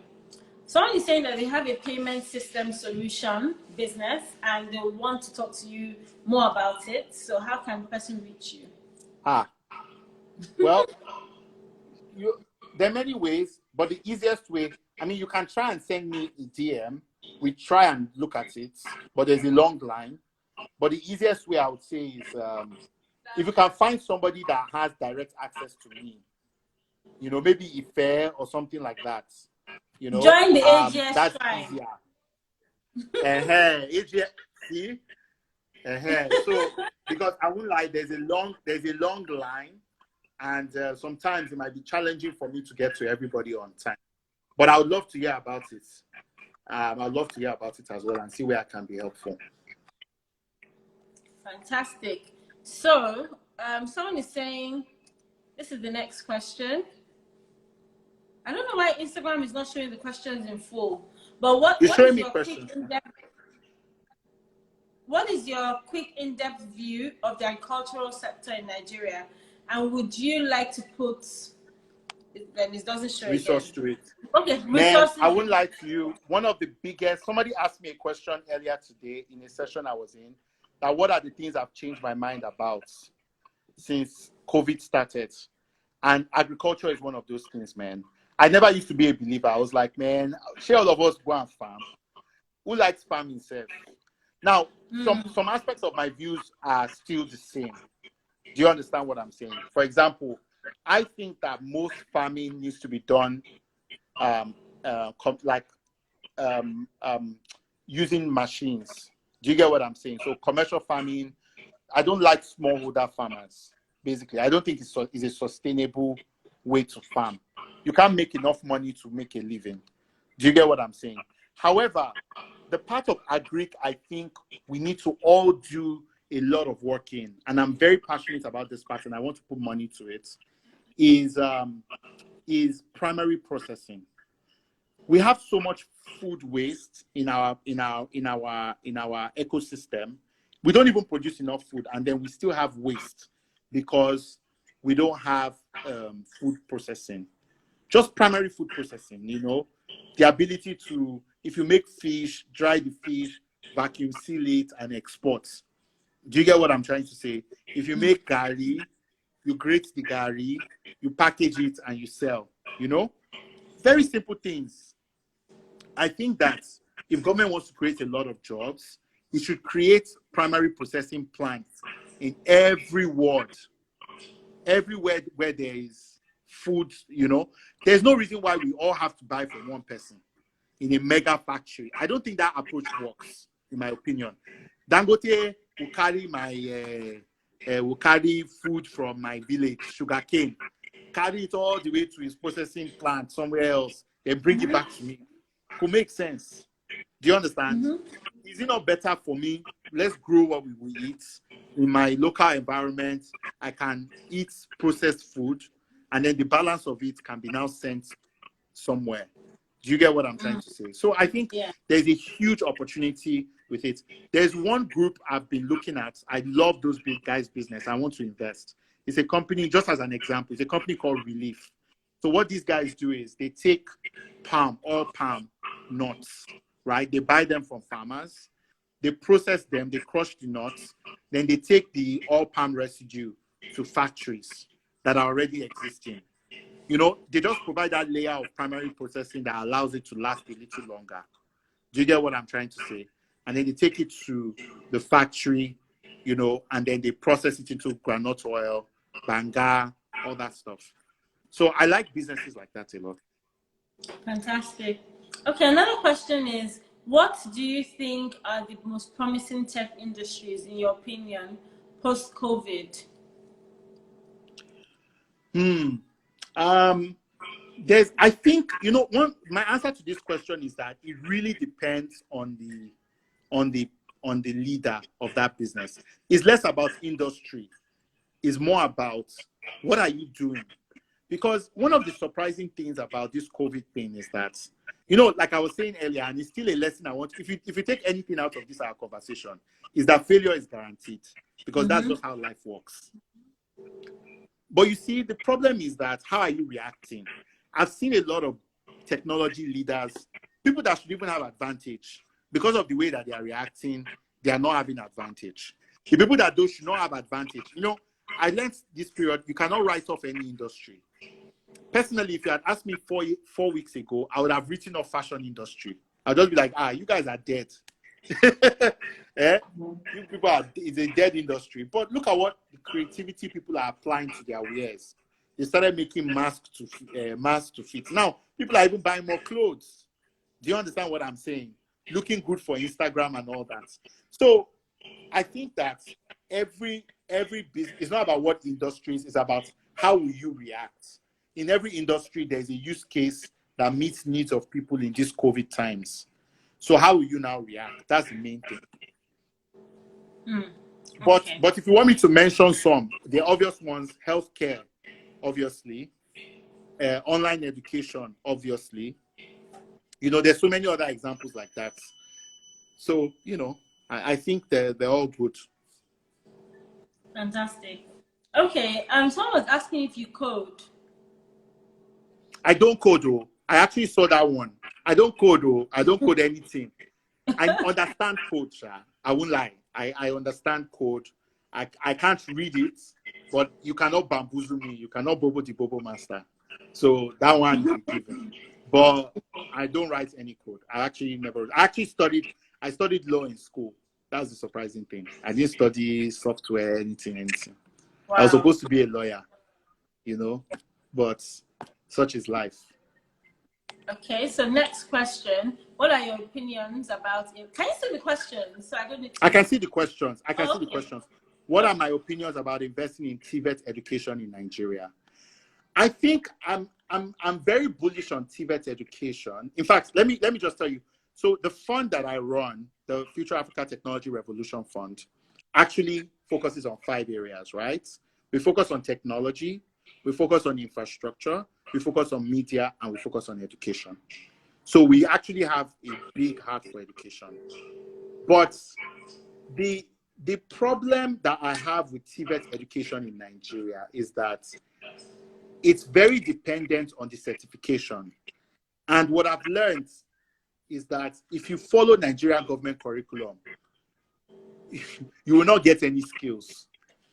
Do you understand what I'm saying? You won't get any skills. So what I would love to see is TVET education that is closely tied to jobs. Do you get what I'm saying? Where, just like Andela, you can train a set of people specifically to do a certain kind of job. And then you can then kind of come, I don't know how to say it, but basically based on the quality of the people that you train, more people come to you. Do you get what I'm trying to say? Mm-hmm. Because these days, especially in these very hard COVID-19 times, I don't recommend anybody invest in an education that cannot get them a job. Your hunger will just triple. You understand what I'm saying? Yeah. Just if you want to help yourself, it's better for you to invest in an education where you know there is a job waiting for you. Yeah. Not the one that you go and invest in an education where there is no work. You now start looking at people, begging people that, have I not gone and developed myself? That's not how it works. So you are better off just agreeing with yourself. Well, yeah, this is the industry the way there is work. Just go and, you understand what I'm saying? Focus on there, and then that's what I would suggest. Fantastic. Somebody was asking how they can join the AGS tribe. Please click on the link in my bio. It's 5,000 naira monthly or 50,000 naira for the year. So you can join using the link in my bio. My sister is cashing out. Cashing out. Hey. Yeah, I'm trying to be like you now. I'm trying to be like you. It's okay. It's okay. Even me, no, I'm the one being like you. I started my own AGS tribe. We call it Future Africa Collective. Our own fee is $100 a month, just $100 a month, and we send you 20 deals a year of startups, interesting startups to invest in, and our analysis of them. So you can also join our own group. My link is also in my bio. You know I have to put in my. My link is also in my bio. Well. Oh yeah. Sorry, what did you say? I didn't hear you. I said I told people about your platform as well. I believe in what you're doing. Thank you very much. Yes. Thank you very much. I appreciate my sister. Thank you. Okay, so let me get some more questions. I can see 3 more. Do you think that studying outside the country or international exposure played a big role to your success? That's that question. I would say yes, but yes, but. So one of the things that really helped me, and I don't give them enough credit, was the kind of education I went through at Waterloo. Because Waterloo is a cooperative education university. So basically, you work and you go to school. And another thing that Waterloo did very well, Waterloo has a long history of dropouts starting companies. So some people might not even know that BlackBerry was invented at my school. Everybody in my town, in the town where I went to school, was working for BlackBerry. Wow. Do you understand? Until they crashed and then we had to replace it. So the school started an entrepreneurship program known as Velocity that was supposed to encourage students to become entrepreneurs. And I benefited a lot from that program. So I say this to say that, yes, I think it's important that I went to the school. However, I think at the end of the day, there are people that went to my school that are not where I am today. Do you understand what I'm trying to say? So it's not, I don't think it's just about going to school. Some people go to school, their parents can pay, their school fees. I didn't have that luxury where my parents could pay all my school fees. I had to contribute myself through co-op. Do you understand? So I think that, and through all these, my startup ideas, that was part of what I was using to pay my rent and eat. So I had to hustle. I learned how to hustle. So, but I think that wherever I went to school, I don't think those things would have changed about me. I would have still hustled. But I think I got the best of the best at Waterloo in the sense that I got a great entrepreneurship education. I met a lot of amazing people. I got access to Silicon Valley, and that helped me a lot. But, the reason why I say that is because, you see, after I left Waterloo, I came back to Nigeria. When I came back to Nigeria, I was living in Bariga. There was no international exposure. I was trekking to CC Hub every day. So as much as I got all that benefit from schooling abroad, it adds literally beyond the knowledge I acquired. Do you understand what I'm saying? It actually acquired, I actually didn't get any extra leverage from it in Nigeria. Do you understand? In Nigeria, a man, no man. It doesn't have anything to do with where you go to school. I've seen about people that they are not doing anything. So in Nigeria, a man, no man. It's all about how you use your head and meet people's needs. So I don't think it's just about where you go to school. It can be important, but it cannot be the only factor. Fantastic. I think that international exposure really, really helps.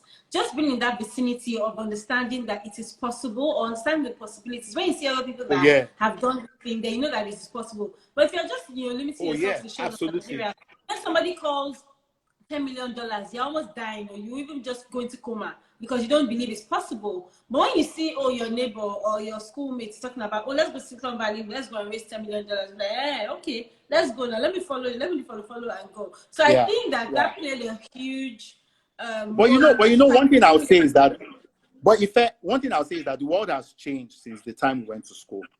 Like some of I'll give you an example. I have a lady on my team.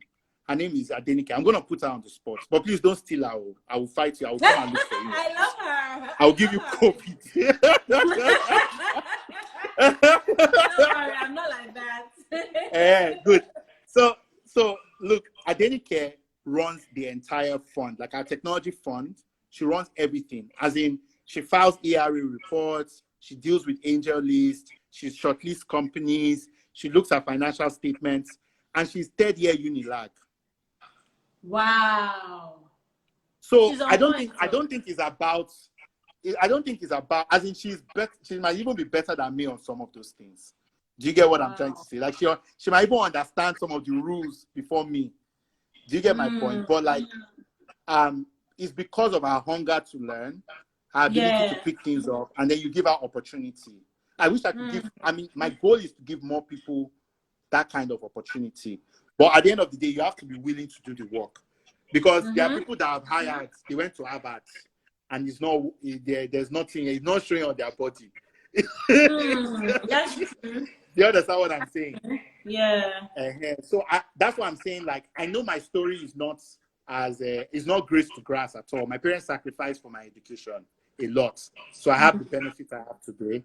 But I'm seeing evidence today that it's possible for you to be successful locally made. In fact, now I optimize for it. Now local are defined. I don't want to pay Harvard salary. I don't get the money. So fantastic. That's a good learning process. And a lot of people don't understand that you have to be able to serve before you can lead. See the way you said, no, you have to. Your story. where you had to, give out a lot of equities just so that you could, work with Jeremy. I'm sure that's the sacrifice that, Of Aduke got course, of to do. course. I She's had still in to. I had school. to. Mm-hmm. Yeah. If I Still was in still school. carrying shoulder, I'll be one of those people that is like, I'll be writing angry articles at the ecosystem for not supporting me. Mm. You know, You one know of those what? babas that'll be think writing I angry even articles. Yeah? I even knew you because when I was doing research about you, like from back in the day, and I saw your picture from back in the day, and I was like, I remember seeing this guy, Exactly. I think so. See God, oh, see God. See God. See, look at God. Eh? So that's the thing. You have to serve before you can lead. You're absolutely right about that. Yeah, you have to. You have to. Okay, so how do you stay humble and motivated? That's a good one. For motivation, I think it really comes from an understanding that you have so much to do. Do you get what I'm saying? Like I wake up in the morning, like I was just writing a proposal for something I'm doing. You know what I mean? And man, I'm just like I'm overwhelmed, but I'm motivated because I can see so much more to do. Do you understand what I'm saying? That can generate income, solve big problems, and so on, right? And the opportunities to do it. And I think humility is really understanding that everything that we are doing in this world is ultimately to serve God and to serve people. Do you get what I'm saying? It's not for you. It's not about you. And so when you understand that it's not about you, you're just privileged to have the opportunity to serve God and to serve people. I think, you become more humble about, what you've accomplished. And really, honestly, my faith is a big part of it, right? Because I know that the things that have happened to me in this world, they are not ordinary. Do you Yep. understand what I'm saying? Like, if it's just by my power, for no reach this side, though. Because I know what I looked like in 2013 when I came back to this country, and I know what I look like now, and where I am now in the ecosystem. Let me even tassi people a little bit. Yeah, my Jeremy came to Nigeria finally, and was like, "Oh, you're doing this good work." He was like, "I want to join you, but clearly you need a lot of mentorship." Through his own connects, because he was also like up there. You get what I'm saying? Through his own connects, he connected me to a certain CEO whose name will forever remain unmentioned. And he told that CEO, like, "Hey, can that CEO mentor me?" Right? Do you know that CEO said no? The CEO said no, lie, I will not mentor you. I don't have time. That's why I take mentorship requests seriously. But you also have to be a serious person. And I also think about ways to do it. But literally, a senior leader, right, asked you to mentor somebody else. You said no, that you don't have time. Me and Jeremy just looked at each other and we just smiled. Today, I'm not boasting, but like, I don't want to give any clues or anything, but we're not mates. Let me just put it that way. Wow. And it's not by bragging. It's just like, we're not mates. Do you get what I'm saying? So I think that at the end of the day, it's not because I was too smart or anything. It's just how life. It's just because of God's favor. You understand? And combined with one's willingness to work hard. So that keeps you very humble because you know that it's not by your power that you are where you are. You understand? Plenty people, I know get MBA. I never go to school like that. Even the bachelors where they give me, like, let my people go bachelor. Because I know they go class. Wow. So I just collected it so I can give my parents so that they will not disturb my life. You understand what I'm trying to say? But look at where we are today. That's just how life is. Well, humility is so key because things can change at any point in time. Anytime. People also need to understand that if sometimes even these mentorship requests, when they come, if you stretch yourself too thin, you can actually just fail because you're trying to. Can't know. Yeah. So yeah, no, I don't do too much. For me, it's very simple. If you ask me a question, I will answer. Yes. That's my own mentorship. I don't, and if I can help you, and you tell me clearly, this is what you can do for me, and it's within my power, and I will not embarrass myself. I will do it. That's my own mentorship. We've interacted now, so you understand. I would never anywhere in the world call myself your mentor. But when you needed help, you asked me, "Oh, can you do this for me?" Kosi Wahalana is my sister. Is my sister's sister. That's Yes, it. so yeah, my That's brother. the end of This one story. is not sister's brother anything. You're my brother. Exactly. So that's how I look at life. Whenever I can help, I help. Whenever I can't help, that's it. But I try not to be dismissive of people, no matter what, right? Like, I never underestimate anybody. You know, I try to treat everybody. I mean, it's not I'm always perfect, but I try to treat everybody with respect because I know my own story and I know how life just can change at any time. So I just try my best to, you know, be accommodating of people, give people a hand up whenever I can do so.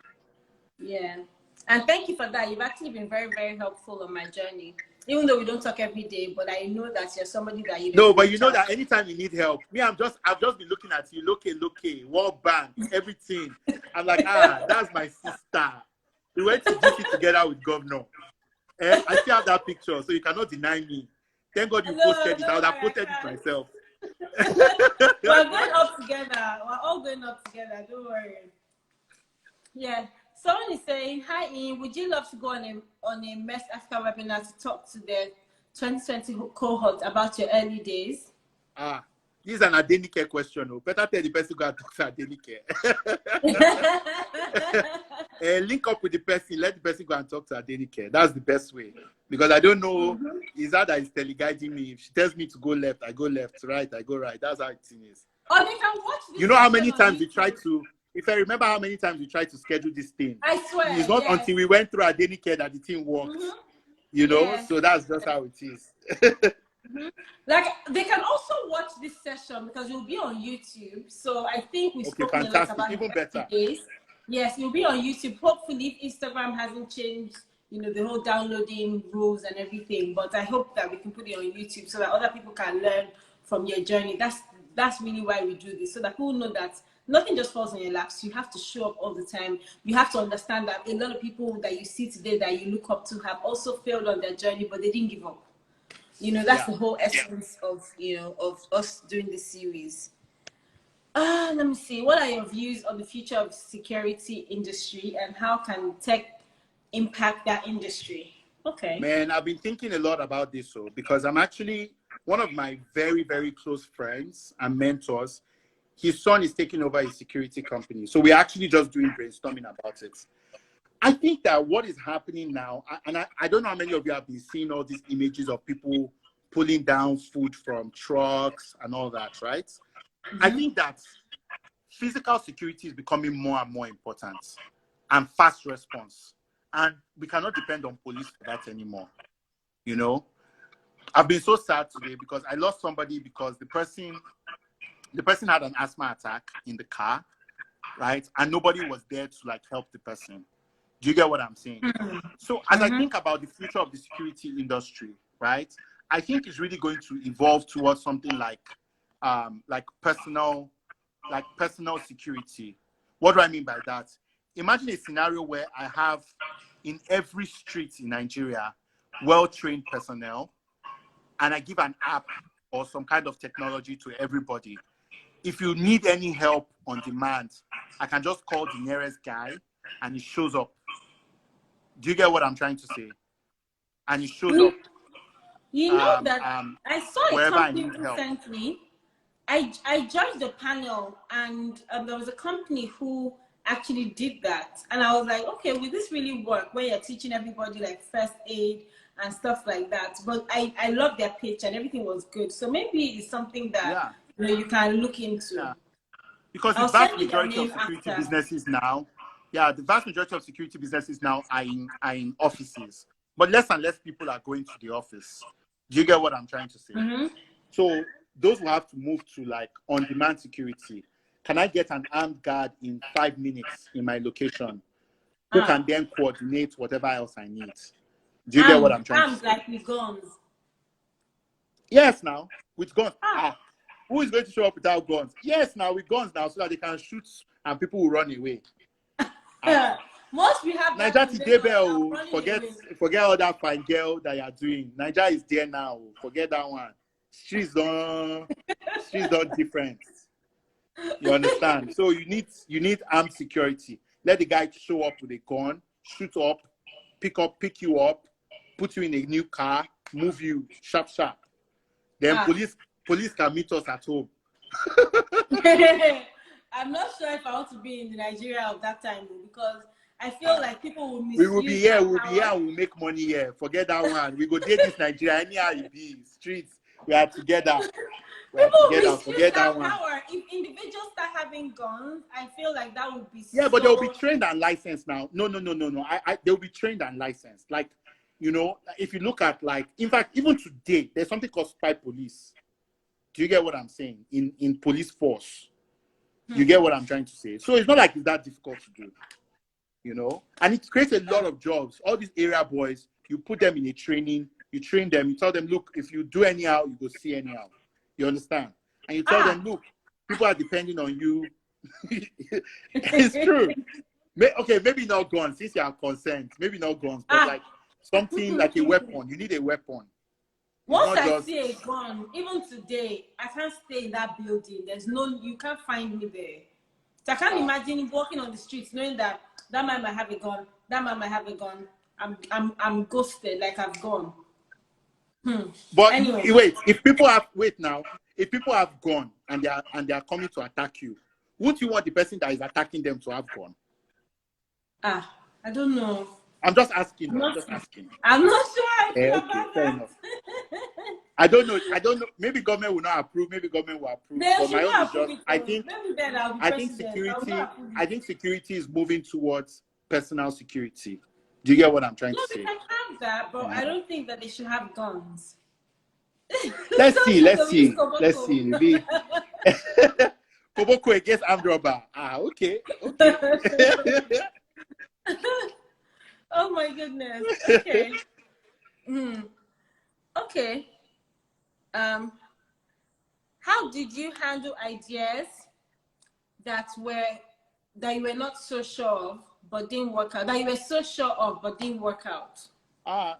Well, I mean, I had a lot of those, and ultimately, what it was, every month I would reevaluate. You get what I'm saying? Okay, based on what I set out to do, what is not working, what is working, why is it not working? Do you understand what I'm trying to say? And I think that's what works for me. To be quite honest, that's what works for me. And that helped me adapt what I was doing to what might be more acceptable. So, like, every couple months I was pivoting my business. Do you get? No matter how sure I was about the idea, if the evidence wasn't there that the business was moving, I just pivoted immediately to something that was working. Okay. So someone is asking about the future of public transport in Lagos. I think that is even a Nigeria-wide question. Public transport. I mean, well, first of all, I mean, what I think is, I think Okadas need to come back at the end of the day. Because the reality of the matter is, with social distancing and all that stuff, it's a safer option for long distance travel than downforce. But I also see an opportunity for privatized transports, but in a very organized and slow way, where people are going to prefer air-conditioned AC buses. You get what I'm trying to say? To downforce. And they can just be going like fairly long routes and stuff. And then Okada can complete last mile. I also feel like my friend, and I'm very biased in saying this, my friend is the head of Waterways and he's doing a fantastic job. Mr. Dami, my senior friend. So that's another area I think will be very opened up in terms of, people are going to use Waterways a lot. For example, if you're coming from Ikorodu to VI or Apapa to VI, there's no reason for you to be entering this thing. I also think that, and I'm giving you small expo, I think that Ubers are going to upgrade and become more secure as well. Ubers. So Uber, yeah. I think Uber will be part of the transportation infrastructure. Yeah. So, like, as much as people say, oh, they don't want to do this, I think Ubers will upgrade. They might cost a little bit more, but they would upgrade. They would have like shields between you and the driver. They would have replaceable seats after every trip, that kind of thing. And I think it would be interesting to see what happens when that happens. Hand sanitizer and all that stuff. Because people still need cars, you know, and maybe newer Ubers, I think. So I think everything will work in an ecosystem. And I think when that happens, and I think a lot more people will own cars, because my belief is that it's going to be cheaper to own cars in the future. That's my belief. Especially when people start doing asset-backed credit with cars. And so people I are just saw going there's a company that's doing that now. Further away from Lagos. Huh? There's a company doing that now. I don't want to do free adverts for them, but I've seen a company doing that. Ah, sister, you want to collect their money. They don't want to do free adverts. Of course. But I'm also looking at this, like, I know even some roads that they are working on right now. Do you get, like, that Lagos Ibadan Expressway? There's so much development that will be done there that people will be living there and coming to Lagos every day.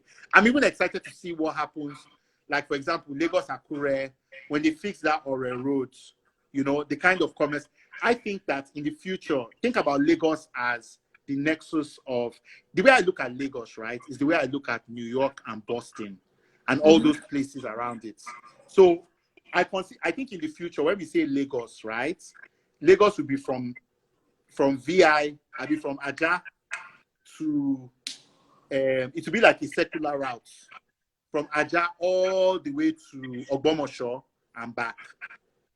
That's how I see the future of Lagos. So you can drive from Lagos, you just go all the way to Ogbomosho, then you come through Ijebu-Ode to Ekpe, and you are back in VI.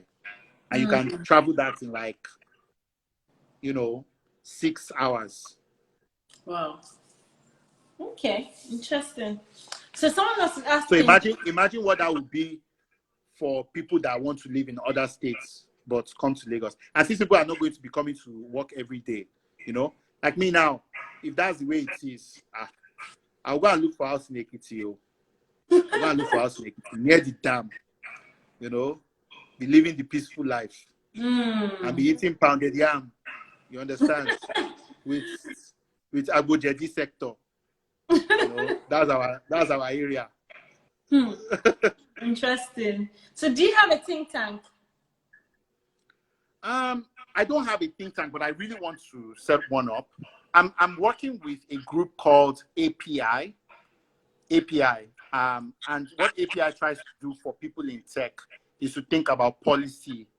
Do you get what I'm saying? For people in tech. But I think there's a need for a lot of, like, of think tank work and stuff like that. It's very important. Okay. Someone is asking, Kennedy is asking that what are your top 3 cities in Nigeria? Man, that's a good question. My number 1 city in Nigeria is not Lagos. Oh, I was going to say Lagos.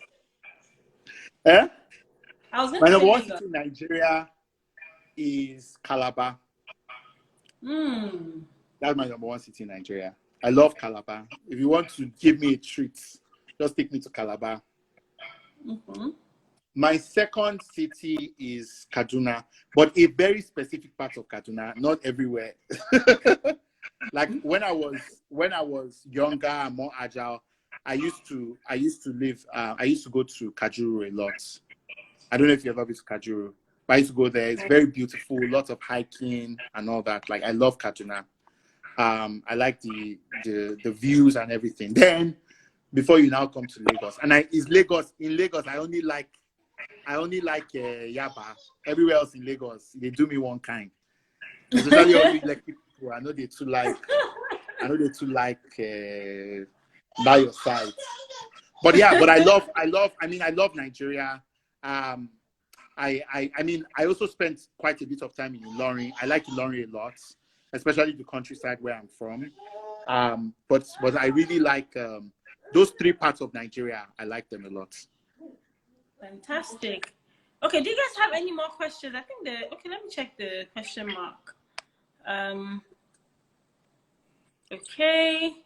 What is your view on digital lending business in Nigeria?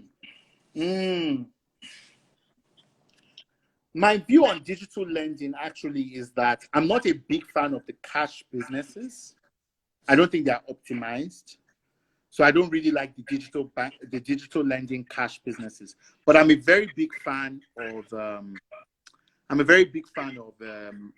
asset-backed lending. So what does that mean? Say, for example, I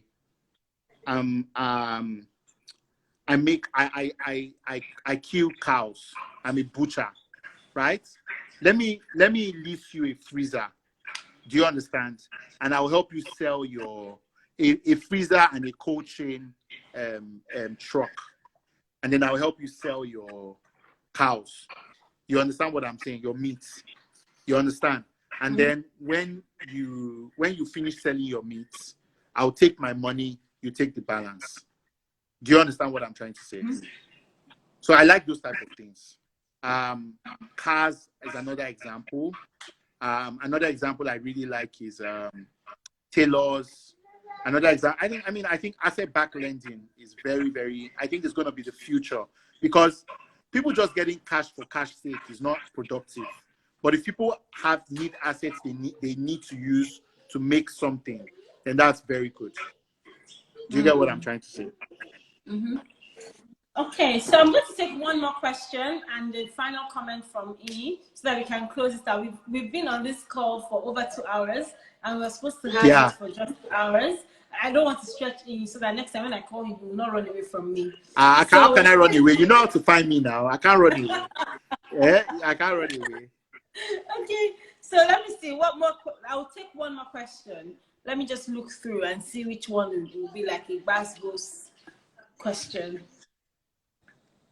Okay, I like this one. How does the whole investor and investment for tech startup work? That's an interesting question. So I think it really depends on you. I think it's all about the investor. So that's the first kind of person you have to really worry about. I'll tell you how I do investments for startups. So when I invest in a startup, I'm looking at a 10 times return minimum. Do you understand? So if I put $10,000 in your business, right? I want to get 10 times $10,000. Do you understand? That's $100,000 as my minimum return. Do you get what I'm trying to say? But a very good return is if I get $1 million. That's 100 times return. That's the holy grail. So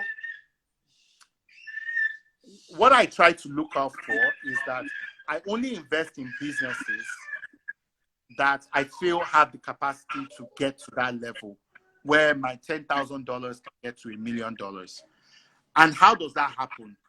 It happens because I am able to figure out a way that the business is able to make something once and sell it 100 times for the same price without any additional cost.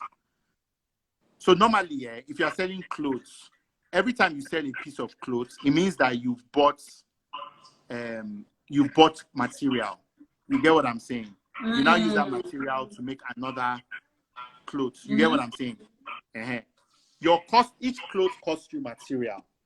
Do you understand? That's how traditional businesses work. If you're selling food, each plate of food costs you food stuff. You understand? So there's always cost to every additional thing. But the way I like to build my the type of businesses I like to invest in are businesses where, like software now, after you build the first software, you don't have to build another software to give somebody else. I don't need to hire an extra engineer to sell it to another person. Like now, we have 121 people on Instagram. We didn't have to go and remove money from our pockets for each person that joined. Do you understand what I'm trying to say?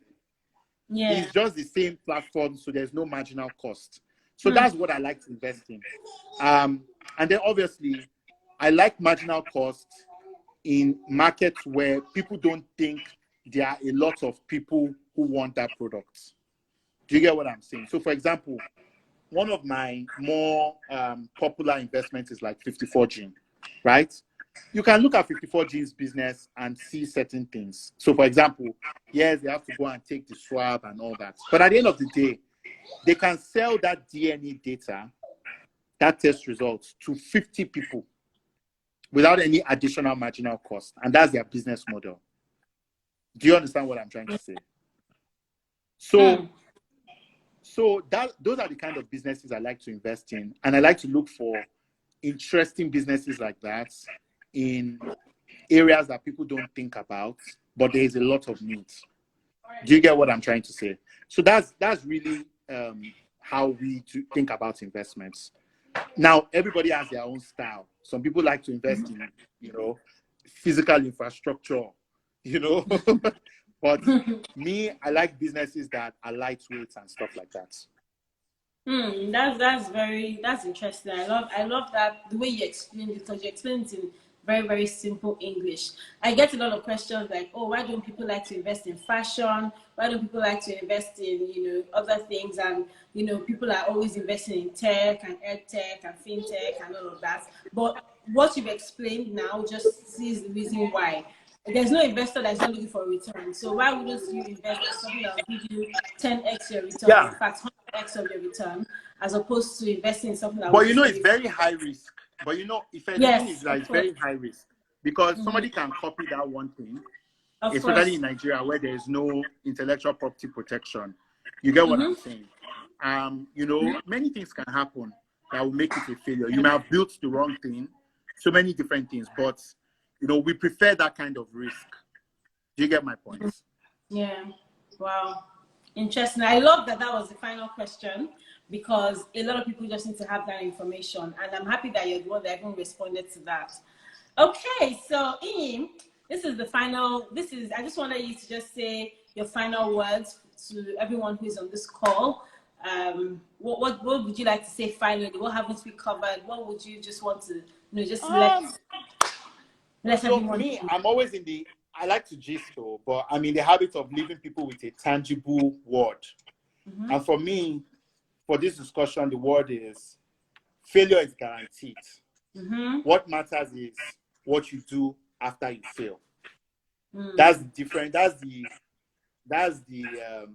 and if you enter with that kind of mindset, you are going to succeed ultimately. Look, it's not a bad thing to fail. Failure is guaranteed. But what happens after? How do you bounce back? Yeah. Because anybody that is trying to do anything that is daring or anything that requires guts or is great has to fail. You have to fail your way there. But when you fail, are you just going to stay down and moan and go and look for the safe life? Or are you going to just brush yourself up and do what you need to do? Wow. Thank you so much. That was very powerful. Thank you. I'm really, really excited that we had this session. And thank you so much, like I said in the beginning, for honoring this call. To everyone watching, I thank you so much for coming on this call. You guys have stayed till the end. You guys are totally amazing. We've interviewed a lot of amazing people as well. So you can check out our YouTube page to see some of or hear or learn from some of the other people that we've interviewed. We've interviewed a lot of industry leaders across Nigeria. And we've also interviewed somebody who is based in the States. So who has, gotten to the top. She was a female, or she is a female millionaire in dollars in America, and she's gone down and come back up. So I'm sure there are a lot of learnings that you can learn from all of that. So subscribe to our YouTube channel. The link is in my bio. Also join the AGS Tribe community. We have so many amazing women who are going to welcome you, who you are going to be able to collaborate with, and all of that. Thank you so much, Iyin, for this. I can't stop saying thank you. I'm sure when I drop again, I'm going to call you and say thank you again. I learned so much. I learned so much. I learned so much. And I've spoken to you in the past, but today was just enlightening. I when I was doing my research, I saw all these companies, and I'm like, oh my gosh, you've been through a lot at such a young age. It's so inspiring. Trust me. In fact, I never thought I would be an entrepreneur. And I think I got into this whole entrepreneurship thing by mistake. But you have been a hustler from day one, and I think my hustle game is on now. I'm super excited. We are all looking up to you, Mama.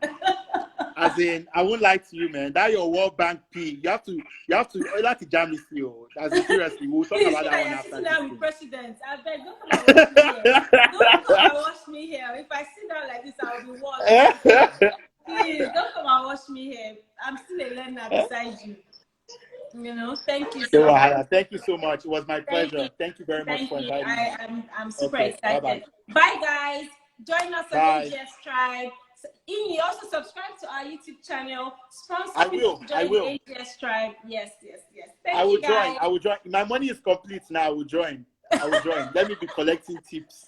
My money is complete. Fantastic. Okay. Thank you so Talk much. to you later. All right. Yeah. Bye-bye. Bye. Bye, guys.